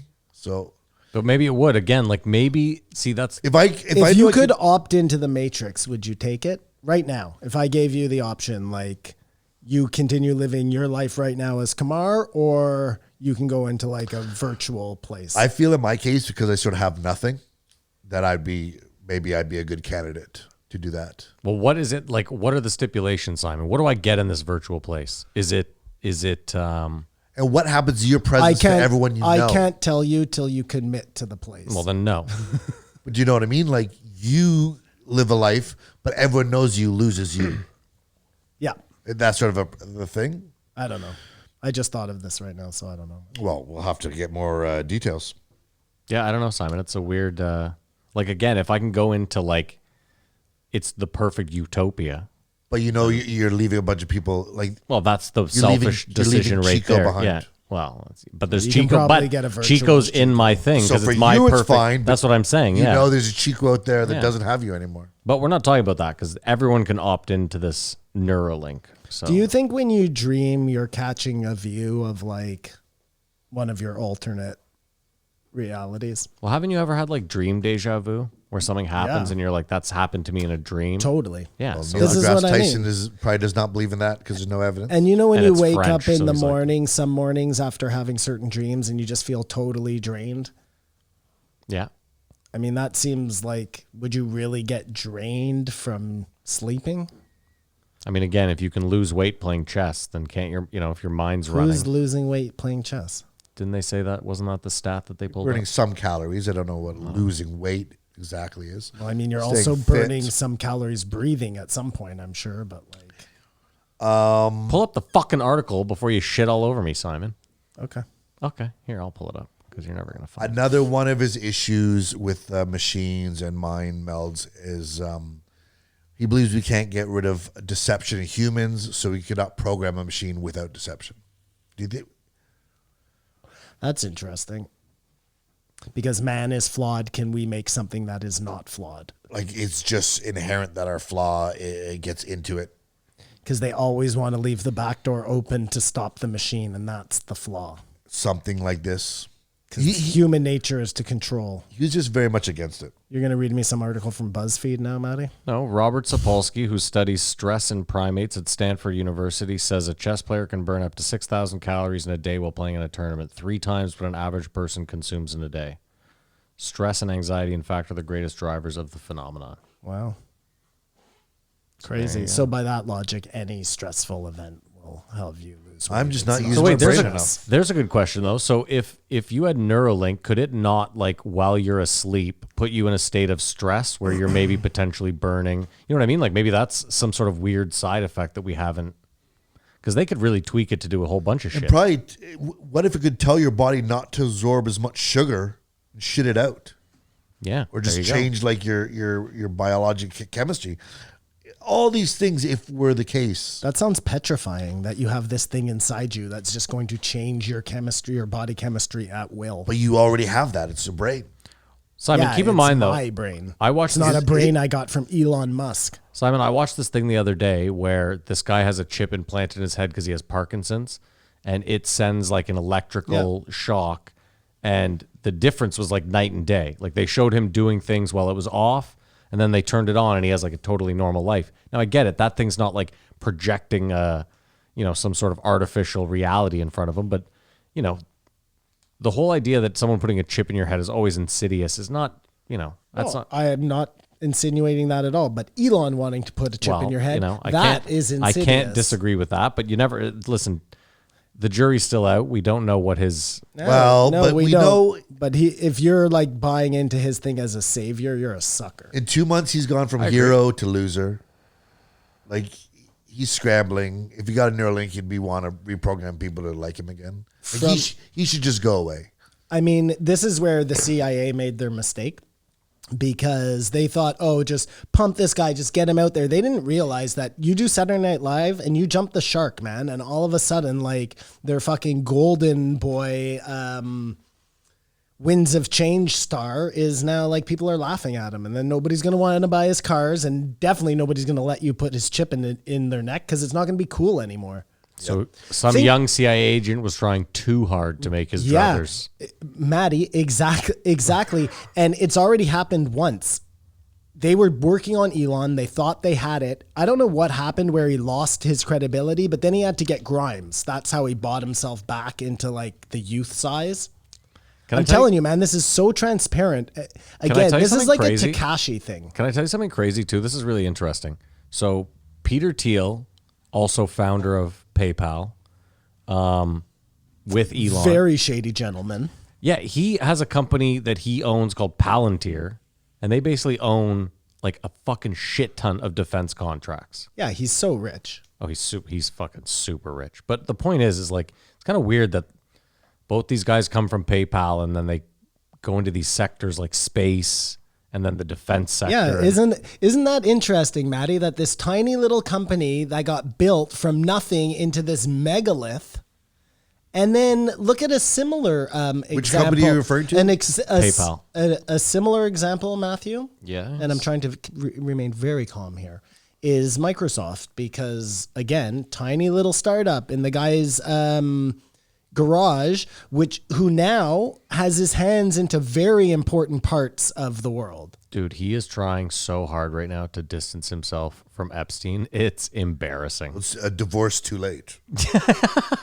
Yeah, that ain't gonna work, buddy. It's hard to distance yourself from a person where there's like documented footage of you having dinner with them, and But that's my point, is like, do it. cavorting with them. Just do what Steven Pinker did. Be like, yeah, I met with him. I met with a lot of people. I didn't fuck kids. End of story. You know Like, what the difference is, Matt? Well, there are two differences. Pinker probably didn't fuck kids, and Pinker probably did meet with him for business, whereas him and Bill Gates were buddies. Like, it's hard to distance yourself from a guy when they have like pictures of you windsurfing together. But that's what I'm you saying know? is, why at that point when there's so much evidence are you even going to deny? It's crazy. It's crazy. But was it all suppressed because of just Trump took the limelight? Like, this isn't recent stuff because Epstein's been dead. Do you know what I mean? No, it's coming to light now because of the divorce, obviously, and because his wife is stating that that's the main reason she's left him. But no one cared up until the divorce. No one cared while he was getting your vaccines. Bum, bum, bum. Ba-dum. You're hilarious. So he goes off about how no measurement is exact. yeah. Neil deGrasse says, So there's what a are half we- of a what are half. we half even there. That was the most infuriating What part are we of this. even doing here? If no measurements are exact, he's admitting that science is a crock of shit. But then he right on that he's doing like a gymnastics of the no measures exact, sticks the landing with. But I discovered the day he painted Starry Night by a couple quick Yeah. measurements Dude, he's to the such day. an asshole. It's only an asshole would tell you that. Was Starry Night Vincent Van Gogh? I will say this, though. It is interesting. I don't know if you know this, but I'm pretty sure it's in Europe. They have encased 1 kilogram. Yes. And it's like the world standard for 1 kilogram. Like, that's so interesting to me that we can't, like... Because if you think about it, that is an exact measurement, right? They have exactly 1 kilogram somewhere that, like, is the standard for... No? I Am wonder wrong? if the mechanism it sits on on- itself is like... no measurement is exact. Hey, I am far from a scientist. I'm just a critic of Neil deGrasse Tyson. So when you get on the scale, you can just be like, this thing isn't exact. But Starry Night, do you know Says who I painted weigh that? 300 pounds, but it could be off by Give or quite take, a bit. give or take a hundo. Yeah, Quite a this bit. thing, yeah. It all depends on gravity on the day. According to when Neil, it's pulling. And that's how they get away with all their fucking predictions. It's interesting. Like, this is really stupid, but we sort of, if we were kids, we thought the future there'd be moving sidewalks. You know what? Yeah. The things we thought would be the future, but it's all just information. Like that's the real thing that's just exploded that no one really But saw again, coming. why aren't there moving sidewalks? Well, there are in airports. Yeah, but there aren't everywhere. But keep in mind, Kamar, a lot of the stuff, like, you know, there's a lot of stuff we take for granted that we have now. Like you have a computer in your hand with a camera on it. You can record 1080p or 4K You're like, video. go fuck yourself. You don't need a flying car. You got a tiny little computer in your hand. Well, no, like obviously they got the flying car. You know, they were off on that, but there's a lot of stuff that, again, Simon, I'm talking about. I've brought this up 100 times. How in Back to the Future 2, they have a fax machine on the wall.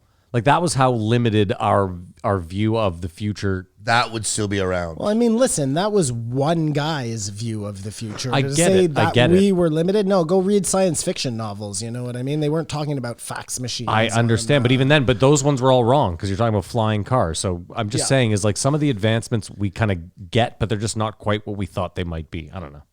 Now, Neil deGrasse Tyson doesn't like to name drop, but he couldn't help himself. When he was talking to Steven Spielberg, Yeah. and he revealed that Steven Spielberg thought E.T. was a vegetable. Well, that's why he could rejuvenate all the plant life around This him. is Yeah. what he thought. And I thought he was going to say, and at the same time, I gave him some advice to this guy, Bernie Madoff, down the street. But they actually revisit it later on. But I was thinking for the movie game, we could do E.T. Unless you haven't seen E.T. Of course, I've The seen extra it. testicle. Just before we jump into this, can I ask you guys a serious question? Like, Sure. I joke around about winds of change, and we all have a real good laugh and a chuckle. But Here we go. I'm curious though. What do you guys not think that the CIA kind of seriously does have their thumbs in just a ton of pots, knowing what we know now about like Manson and people like that? But it's so bad because of things they've done in the past that I didn't know CIA that are now true core beliefs to me. You know what I mean? Like we're all programmed to Like we joke around about Elon all the time. So, Simon, can I just really quickly Yeah. cut you off? Because I Yeah, just want to yeah, say this. I think a lot of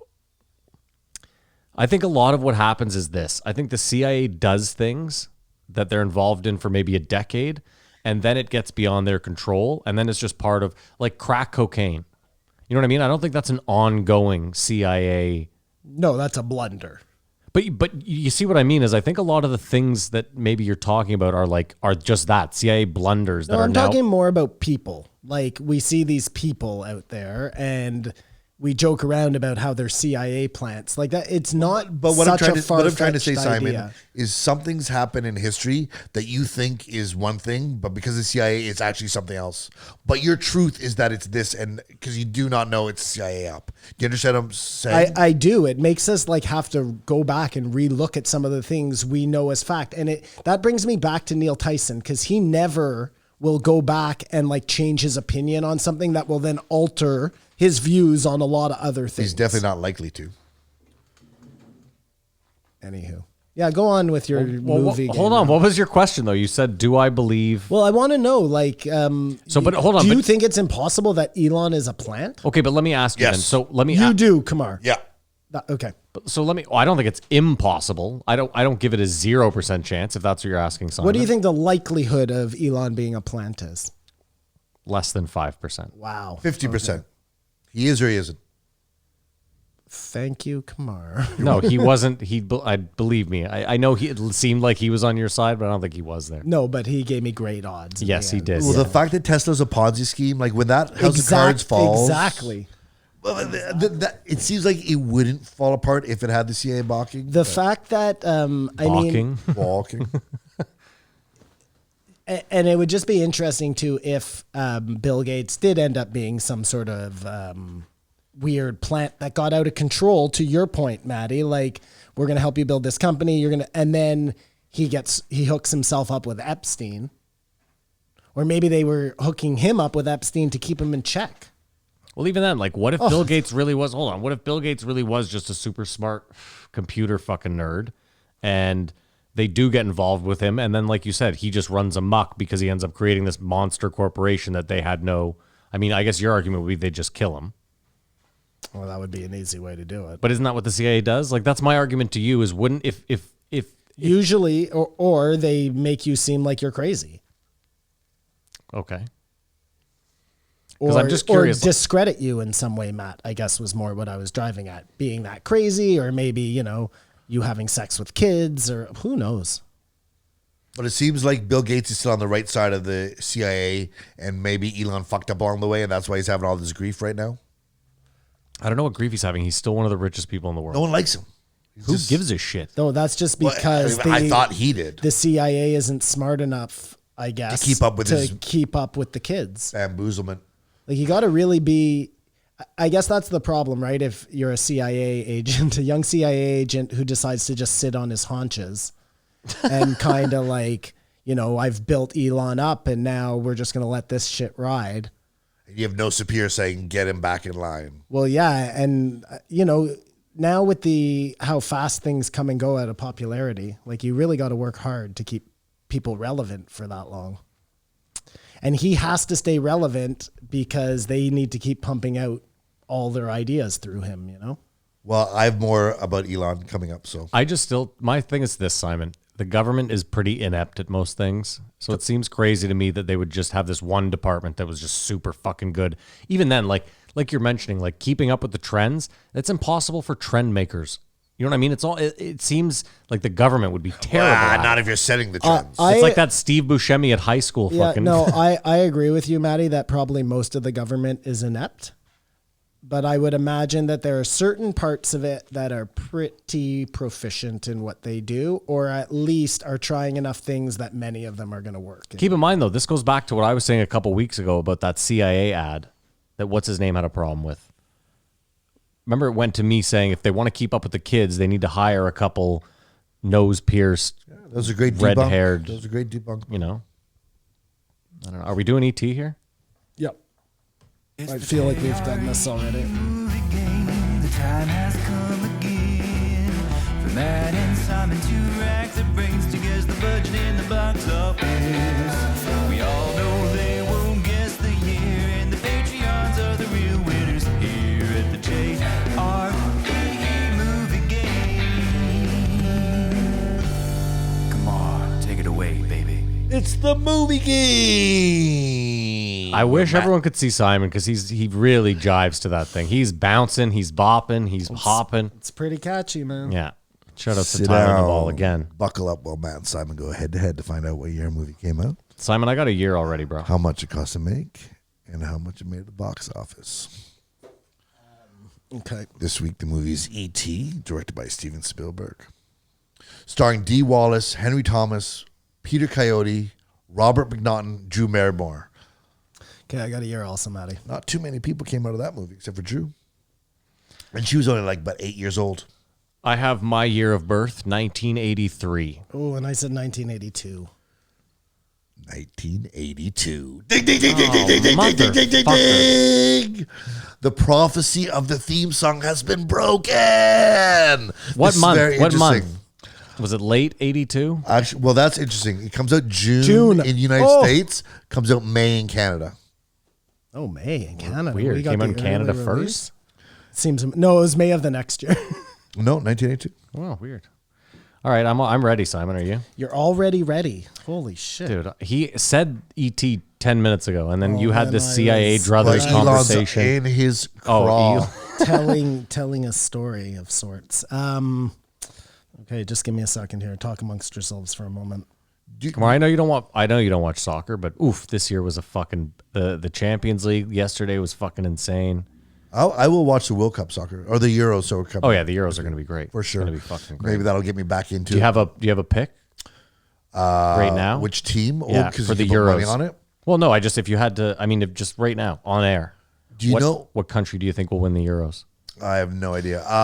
Portugal you know what are I'll say? defending. I'll say because they did so amazing in the World Cup. Croatia. You're going to say Croatia. Wow, they have a pretty easy group, so I'm going to say Belgium. Safe pick. They're all competitive. Okay, I'm ready. All right, Simon, since you won, I'll go first. I said the budget was $35 million, and that it made $220 million at the box office. This is crazy. We've never been closer, Maddie. I also said exactly 35 million, and Wow. it made 247 at the box Wow. office. Oh, Simon, this was your time to shine. Budget $10.5 million. Wow. Box office $792 million. 792. Holy shit. And all that money went to Bernie Madoff. And all that, and that's where you are mistaken, Kamar. Most of that money went right back to the CIA. Okay. Interesting. That's the movie game. Thank you, Tyler Volf. Wow, that was so far off. Yeah, Wonderful we were way theme off. song. We were So far we off. were $500 million off there, Simon. I don't think we've ever been farther. We were No. the closest together and Yeah, the furthest and apart. closest together and never been You were further three away. times the budget. All yes, over the place. 3 times the budget. Yeah, Sounds like the name of like somebody's memoirs, eh? dude, that explains why he got to make everything under the sun after that. Because that return on investment is staggering. Yeah, that's all right. That is staggering. He was the wow, studio the golden pet. child. Yeah, wow. So back to Neil deGrasse Tyson. And if Sorry. you looked at... Hold on, can you really quickly pull up his entire box office combined? I'm going to just... is going to make him not be a victim of Bernie Madoff. Oh, he only lost that much? Oh, I can't wait to see this number. Jurassic Park, Indiana Jones. Was he Jurassic Park? Yep, Stu? Yeah. still, yeah, that's where he dealt with DNA manipulation so that we'd all be ready for DNA manipulation. No, I just want to tell you, like, if you look at the movies that this guy made, So what was Indiana Jones there for? well, there are a lot of things that Indiana Jones was there for. One of them is the importance of the fact that there are artifacts out there that can do amazing things, like the Holy Grail and the Ark of the Covenant and all sorts of stuff. Which I one's your think- favorite? Which one's your favorite? Just out of curiosity. What do you mean? What? Indiana Jones. Both of you. When I was a kid, my favorite was Temple of Doom. I don't know why. It was just my favorite because of Short Round, I think. But now that I'm older, I think I like the third one with... Dude, me too, with Sean Connery. Sean Oh, Connery. yeah, when he smashes it. 'cause Even though the library. first one, like from a cinematic point of view, Yeah, I yeah, think yeah, is the best yeah. movie. The Simon, first one's the most exciting. it's so crazy. But So- that's why you liked it exactly. well, Matt? wait. As a kid, my grandmother had the VHS of Temple of Doom, and my cousin and I watched it religiously. Like, loved that. Short Round was the fucking No best. more parachute, Dr. Jones. You can't do 3 without 1 and 2. No, of The course little not. things. Yeah, of Well, course. Actually, no, you can because River Phoenix falls in the snakes at the beginning. Actually, I think 3 can stand by itself. 3 is fucking stellar. So, what do you guys think? The Germans, the tapestries, Dr. Jones. Steven the Spielberg tapestries. total worldwide box office. Yeah, give it to me. Wait, can I guess? Of course you can. That's what we're going to do. Simon, you ready? You're going to guess? Total box office all time? Lifetime, yeah. He's number my one, by God. the way. Okay, go ahead. He's number one. James Cameron has to be close. Okay, let me guess. Wow. I'm going to say 22 billion.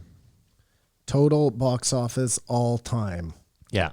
He is number one, highest grossing director worldwide. Maybe 13 billion.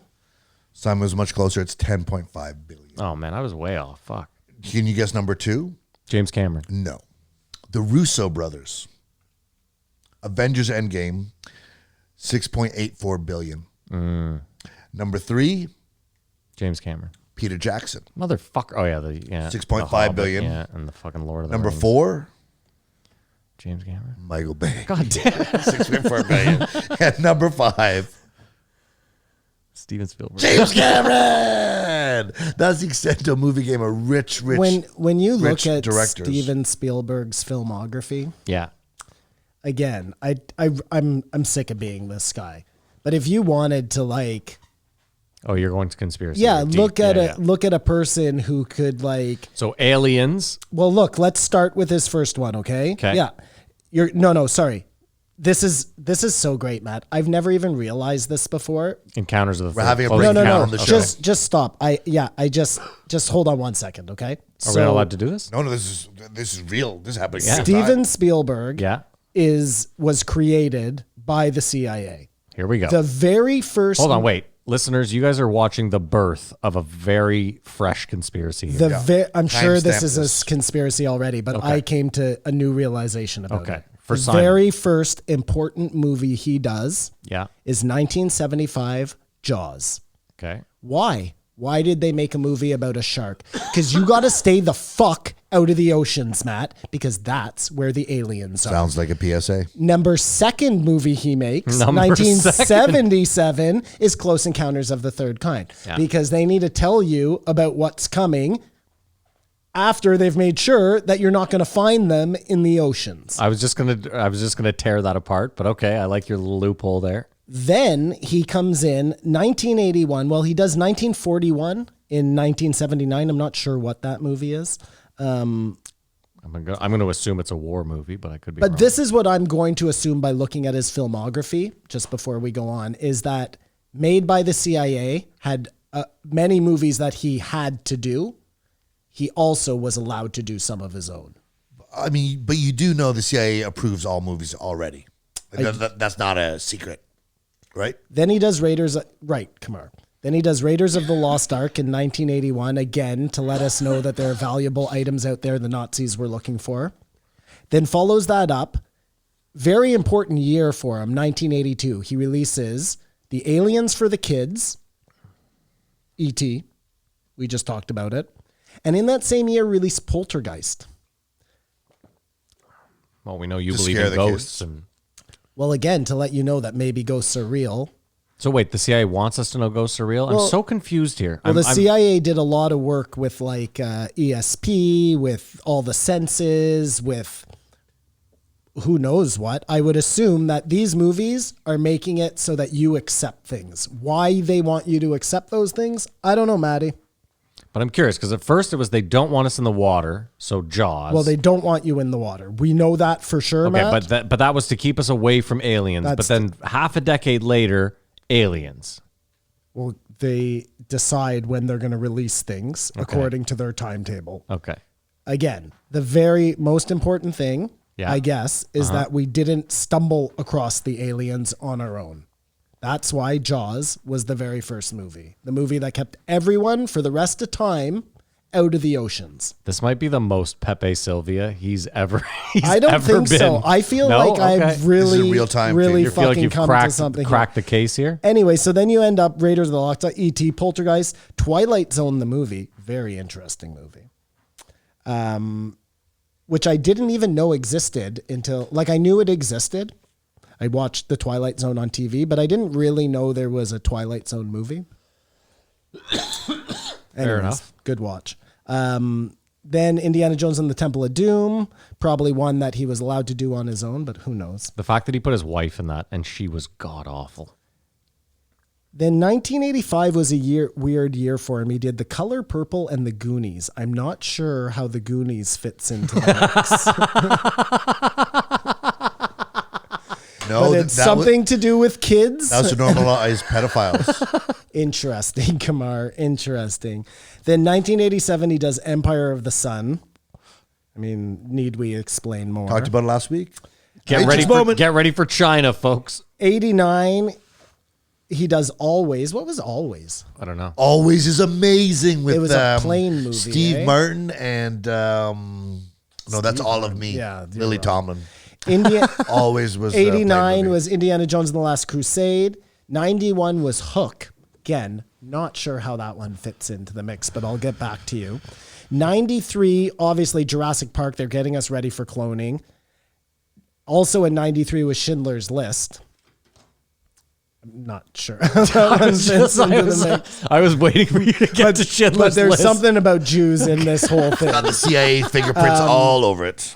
1997, he does The Lost World Jurassic Park. Again, getting us ready for dinosaurs attacking. And Amistad, writing his own version of history, or their own version of history. 1998, Saving Private Ryan, again. Yeah, rewriting history. 2001, now here's where they're pulling him back into the fold. AI, artificial intelligence. Followed 2002, Minority Report. Also in that year, Catch Me If You Can. Great movie. What is going on right now? And then 2004, he veers way off track. He does The Terminal. They think they've lost him, and then they pull him back in. 2005, War of the Worlds, very important one, and Munich. And then 2008, another Indiana Jones. And then things just start getting crazy. Adventures of Tintin, War Horse, Lincoln, Bridge of Spies, the BFG. He did Adventures of Tintin? Yeah. And then he Did anyone pulls it see back that? in with Ready Awesome. Player One. It's terrible. good, it's good. You're crazy. I like that as a book. Someone made a good animation to it. I like Tintin as a Doesn't book matter if as the a story's kid, the yeah. best. Okay. Anyways, I'm Roger. sure this is the Asterix. most bored that anybody's Bang ever bang, been on Lukey this Luke. podcast. Remember Lukey Luke? Yeah. I do remember Lukey Luke. Did you read Boule Bill? I looked at the pictures. I Yeah, never read it well, I because I couldn't read French at the time. That was like super French, too. So That Steven was the Spielberg only- is a CIA plant. I have like 30 more facts. We got Yeah, go ahead. perfect. They didn't have very many comic books in French though in the library, Maddie's. So it was like Tintin, Lucky Luke, Boule Bill, and that's about it. I'm with you, bro. He thinks self-driving cars is just around the corner. And I liked how he used the analogy of the transition from horses to cars. It was relatively quickly. Yeah. You know, we think like, well, no, the way it is right now is, do you guys think it's like 10 years away, 15 years away? Someone posted a New York Times article from 1903 where the headline was, "It will take man over 1 million years to fly." The Wright brothers flew later that year. They were short, yeah. And that's So why everything happens They were fast, short. everything. that's why that whole oil argument falls apart, right? Like, you know, when the people who want oil to stay argue, well, you can't take it away. Everything is based around it. Yeah, this no, whole it could easily, system. something could come along tomorrow that could make it obsolete. Well, the and one thing- again, like to Kamar's point, and unfortunately to Neil deGrasse's point, they said the same thing about cars and horses, the blacksmith and this and that. Like it was on a smaller scale, but it's the same idea. It had to be pretty big because you can't make a battery with batteries. And that's what everything is. Can't make a I was going to say, battery you know all the with batteries even in a vehicle? There's Yeah. a whole bunch of little batteries. Yeah, of course. Batteries are what batteries are, and you need oil to make batteries. So that's where the Yeah, but again, they could, like your X X Factor tomorrow, they could come up with something that. Absolutely. But it used And to also, be- if they only used oil to make batteries, well, fine, that could be the way oil exists in the production thing. But right now, they use it to make everything. better than be so- more specialized, obviously. Have you guys seen Conspiracy yet? Yeah, of course. I told you 3 weeks We're ago, a talking month about ago the to watch post-show. it. Yeah. He said a funny line from Elon Musk: "How to make a small fortune in rockets." Yeah, invest a large fortune. Start with a large fortune. You got to give him a pass there. That was funny. to say But that, you know what? Hold on. That's one of the things that makes me weary of Elon is all his quippy little fucking one-liners. No, Maddie, that should make you come more to my side because there's a whole group of people on the other side of that wall writing out that guy's speeches to make sure they hit. I was agreeing with the you, youth. obviously. Yeah, no, I'm not fucking I'm take just it down saying. a peg there. Just Fucking- saying. You can hear the tinfoil crinkling. It's not tinfoil. I'm just so sick of everyone blowing smoke up fucking Elon's ass. Everyone hates him now, Simon. I don't think you understand that. Like, Yeah, but his- you're also deep into the crypto fucking world right now. So that side hates him. well, that side despises him. Just people Because like, he's trying to manipulate the No, markets and not he's even trying pissed to off hide everyone. it either. And no, the Dogecoin people still. I'm just saying, Simon thinks everyone thinks the sun shines out his ass. It isn't right now. He's on the down. You know who probably hates him the most? The people who are still waiting for their Roadster.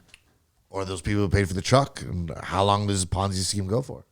I believe he believes the moon could be made of cheese because he wanted to conduct an experiment. Yeah. Then he used the example of Santa Claus can only go south. Well, if you're in the North Pole, Yeah, these are all good as points. He's using God, Santa that Claus, was so fucking a annoying. moon made of cheese, and then Pinocchio's nose. Oh, and that Pinocchio's Yeah. nose. That almost made me quit listening. What are to the these examples podcast. we're doing there, Mr. Science measurements? Like, But Joe wouldn't let go of the fucking Pinocchio thing. Like, that was a playful place where you could push back. That was Well, I like think- Jordan Peterson and Sam Harris I- arguing religion. I feel like that was The more of a neighborhood. paradox than anything. The whole Pinocchio's nose thing. Like, Pinocchio does exist, so this well, discussion yes, should of course. exist. Yeah, That's all I'm That's saying. fair enough. That's fine. I'm fine Which with brings that. you back to the Loch Ness Monster. Why is he using imaginary things to prove things If are we real? are men of science, like,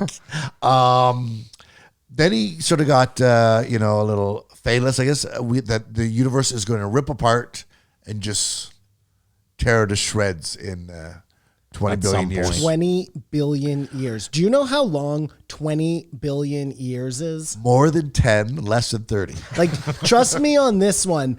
Even if you have a kid right now and you're able to pass down your genetics through time, you're never going to make it 20 billion years. Like, don't fucking worry about And it. who's to say there wasn't like a 10 billion year existence? That then- got wiped out. And then the Big Bang came from there. You know what I mean? Like, what the fuck are we doing here? Neil deGrasse Tyson, get off the stage. I mean, even his whole just. I have a really hard time. Sorry, Maddie, to interrupt. No, go you. ahead. I have a really hard time like wrapping my head around there was nothing and then there was the universe. But he says that's the stable point that they do know. Yeah. So we're pretty sure about the and- Big Bang and everything we base off of that, and that's science. And again, where we are right now, like where the universe is, we are so in our tiny little marble in the fucking, we're so insignificant. And you're telling me that all of this came from, so like, cause my analogy is you didn't have anything and then you opened up that piece of paper, right? And it's the universe. and it came from nothing and is expanding into nothing. But the whole idea of nothing, too. Like. What is nothing? Well, it's nothing. But we have like nothing, but nothing now. Like we have, like if I had a box here and I said there's nothing in the box, I mean, I guess in Neil deGrasse Tyson's world, that's disingenuous because there's air, oxygen. there's tons- oxygen. Yeah, of course. I there's think you're a tons fool of- myself. There's tons of stuff in that box, you dummy. Fine. But you see what I'm saying? So like, what is nothing? Well, this is what It's I'm this saying. black vacuum of, Why black, Maddie? Why not white? sure. It's not even. There's nothing. think I It's know. devoid of all color. Well, I mean, white and black are a shade. So. Well, then they're definitely white and black, and But you know, yeah, like it yeah, just, no. I don't So know. that's where I fall apart with everybody's definition of everything because nothing comes from nothing. And it's crazy to me that like, and I'm sure there's a reason for it, so don't shit on me, but like, the whole idea that someone spends all their time looking into space at light from like 13 billion years away, that like, of a universe expanding and like, you know what I mean? Like, And they think they find a planet, but it's a drip of coffee. yeah. And, And it's like, we have to be doing there's got to be better things for these guys to be doing. well, That's such a stupidly weird concept, though, eh? Yeah. That star is blowing up 1,000 million years ago. This is the thing. It happened And we're so long seeing ago. its We're light seeing it today. now and it doesn't matter. It's gone. That should tell you exactly how insignificant we are. what makes everything crazy is that we're just saying what nothing is, but you can have less than nothing. And that's something. How do you have less than nothing? Or integer minus temperature. Less than nothing. Again, those are just numbers we've put on things. Like, But we use them to build bridges in like the world we live in. No, but it's an interesting point because think about Fahrenheit and Celsius. Like I lived in the States. I spent a year there. I could not tell you right now what 60 is. This is 60 right now, I think. 21 degrees. Is it? I don't know. Exactly. And I have no point of reference. I know that obviously like 90 is fucking hot. I get that. I assume that 30 is not. But 30 and 90, I think, are around the same. what do you mean? When it's 30 degrees, Yeah, it's 90. yeah, I get that. Yeah. That's all. Well, but again, that's not But then there's zero, absolute zero, minus zero. if since Less the day than. you were born, they had been telling you that the Earth was flat, you would just believe the Earth was flat. Yes. Yeah, I assume I Well, would. the, Yeah. the Earth is flat. We all would. Then I'm there's not, a hill. Then I'm it's not, flat again. I'm not just saying you guys. I'm saying all of Yeah. us. Like, and then if they told us that the science proved that the world was flat since the day we were born, since the day our parents were born, and the day before that, we would just accept that, and then they would base. But hold on. But the problem is science proved that it isn't, and that's a good thing. And they told us growing up that it's round. But we believe that. But I'm sorry, it's kind of weird that there's just two cold spots.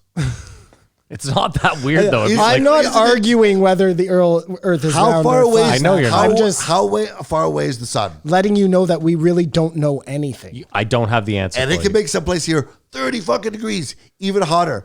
But it just doesn't quite get up there. Yes, it doesn't make yeah. any sense, Kamar. No, it makes perfect No, sense. we're in the middle of this universe. We're not even up or down from anything. It's the same reason the equator is always fucking hot. Always. He said the Earth has fusion going in the middle. And you don't like that? Well, I'm just saying there's heat from inside too.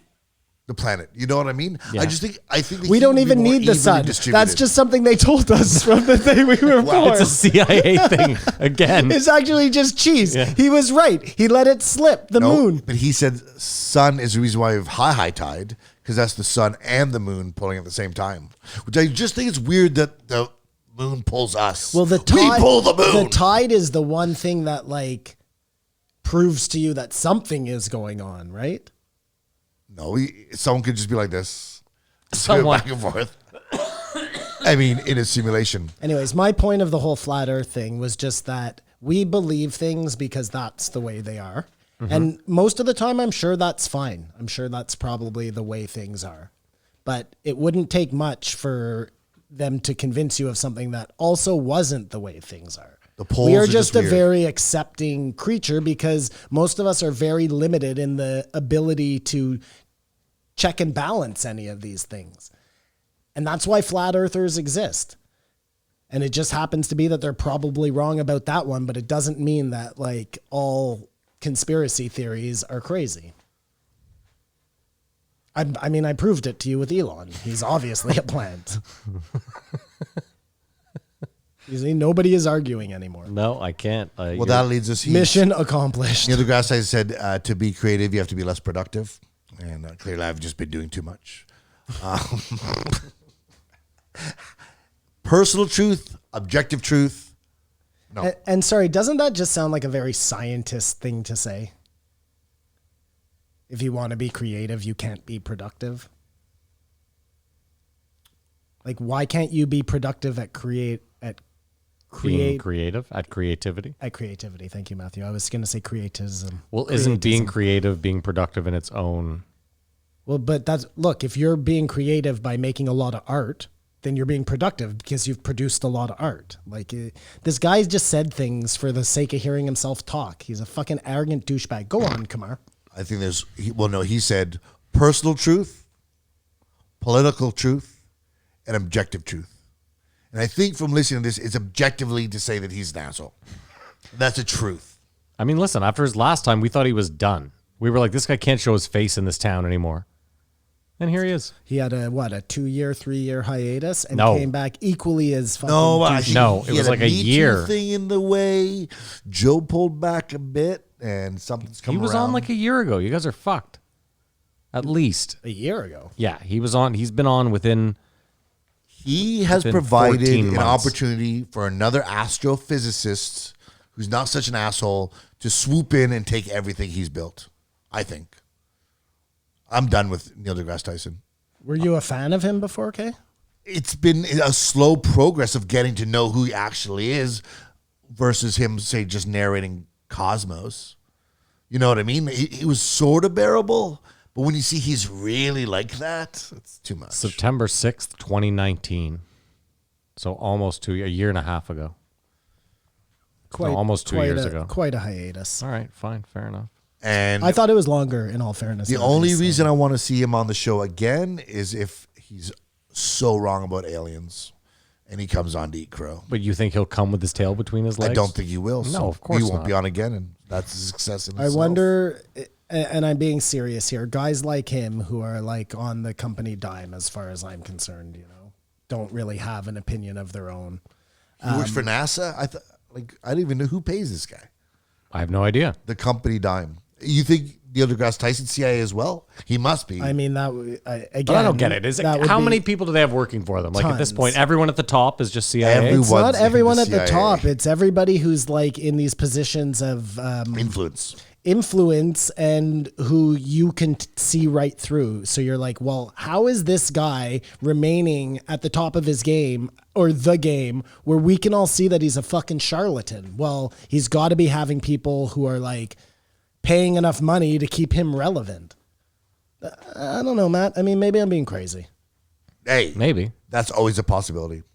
Maybe I'm being crazy. He doesn't read his own book. Oh, That broke Joe's heart. he reads it and jerks off. Oh, I see No, what you're saying. for the book on tape. Yeah. I liked his reasoning, though. Well, no, he reads some tweets. No, his reasoning for not reading the book was that he was like, I don't want to take someone's job. I like that. Yeah, that's a cop-out excuse. Oh, whatever. Take some out of work actor's job. Yeah.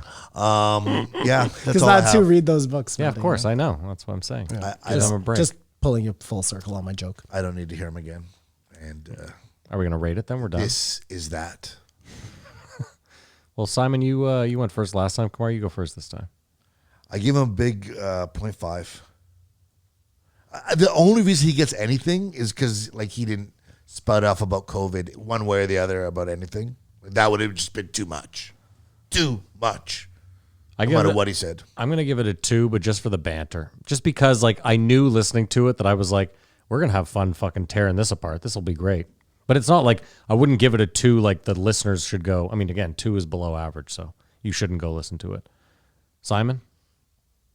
I mean, I won't be surprised that if at some point he does accept that aliens do exist and then also at the same time decides that they're a threat to the country, that would make sense with the narrative. But yeah, I give this one a fuck. I don't even know, man. I was enraged by this episode. A 0.4. And was this the UFO episode of the month? No. We already had the UFO episode of the month. You can't have a UFO episode be a guy who doesn't believe in UFOs. That We had doesn't the make guy any- from the DOJ or whatever. He was on, wasn't he? Christopher Joe likes Mellon? to have all sides. Well, yeah, that guy, yeah. That was last month. It's still, no, that was this month Oh, in May. right. Sorry, we're about to have June, Yeah, which June, there'll yeah. be a new UFO. Yeah, guy, he was asking if Neil Oh deGrasse no, Tyson. we've had That's this what I said. months. I don't know Yeah. why it has to be only one a month, but He hit the quote. Wow, there's been a couple months where it's been Because 2. there's Get the fuck out of insufficient here. evidence to raise any more interest. All right, we're done. That's it. If you made it this far, wasn't that tough this week? Pretty short episode. We apologize. There wasn't much we could do. Joe gave us nothing to fucking work with, so here we are. No, it was a good week, fun week. If you want to follow us on Instagram or Twitter, it's at JREE Podcast. You can follow Kamar on Instagram. At Kamar Babar. We have a Reddit or a subreddit. It's r/JREE Podcast. If you want to join the conversation, tell us we're shit. Yeah, go over there. Like I said, r/JREE Podcast. We have a YouTube. It's youtube.com/JREE Podcast. If you want to watch the show, make sure you hit subscribe. If you want to like, that would be great too. Kamar would really appreciate that. But we're just trying to get to 1,000 subscribers at this point. So if you haven't already, please go do that. You don't even have to watch anything. Just go hit subscribe.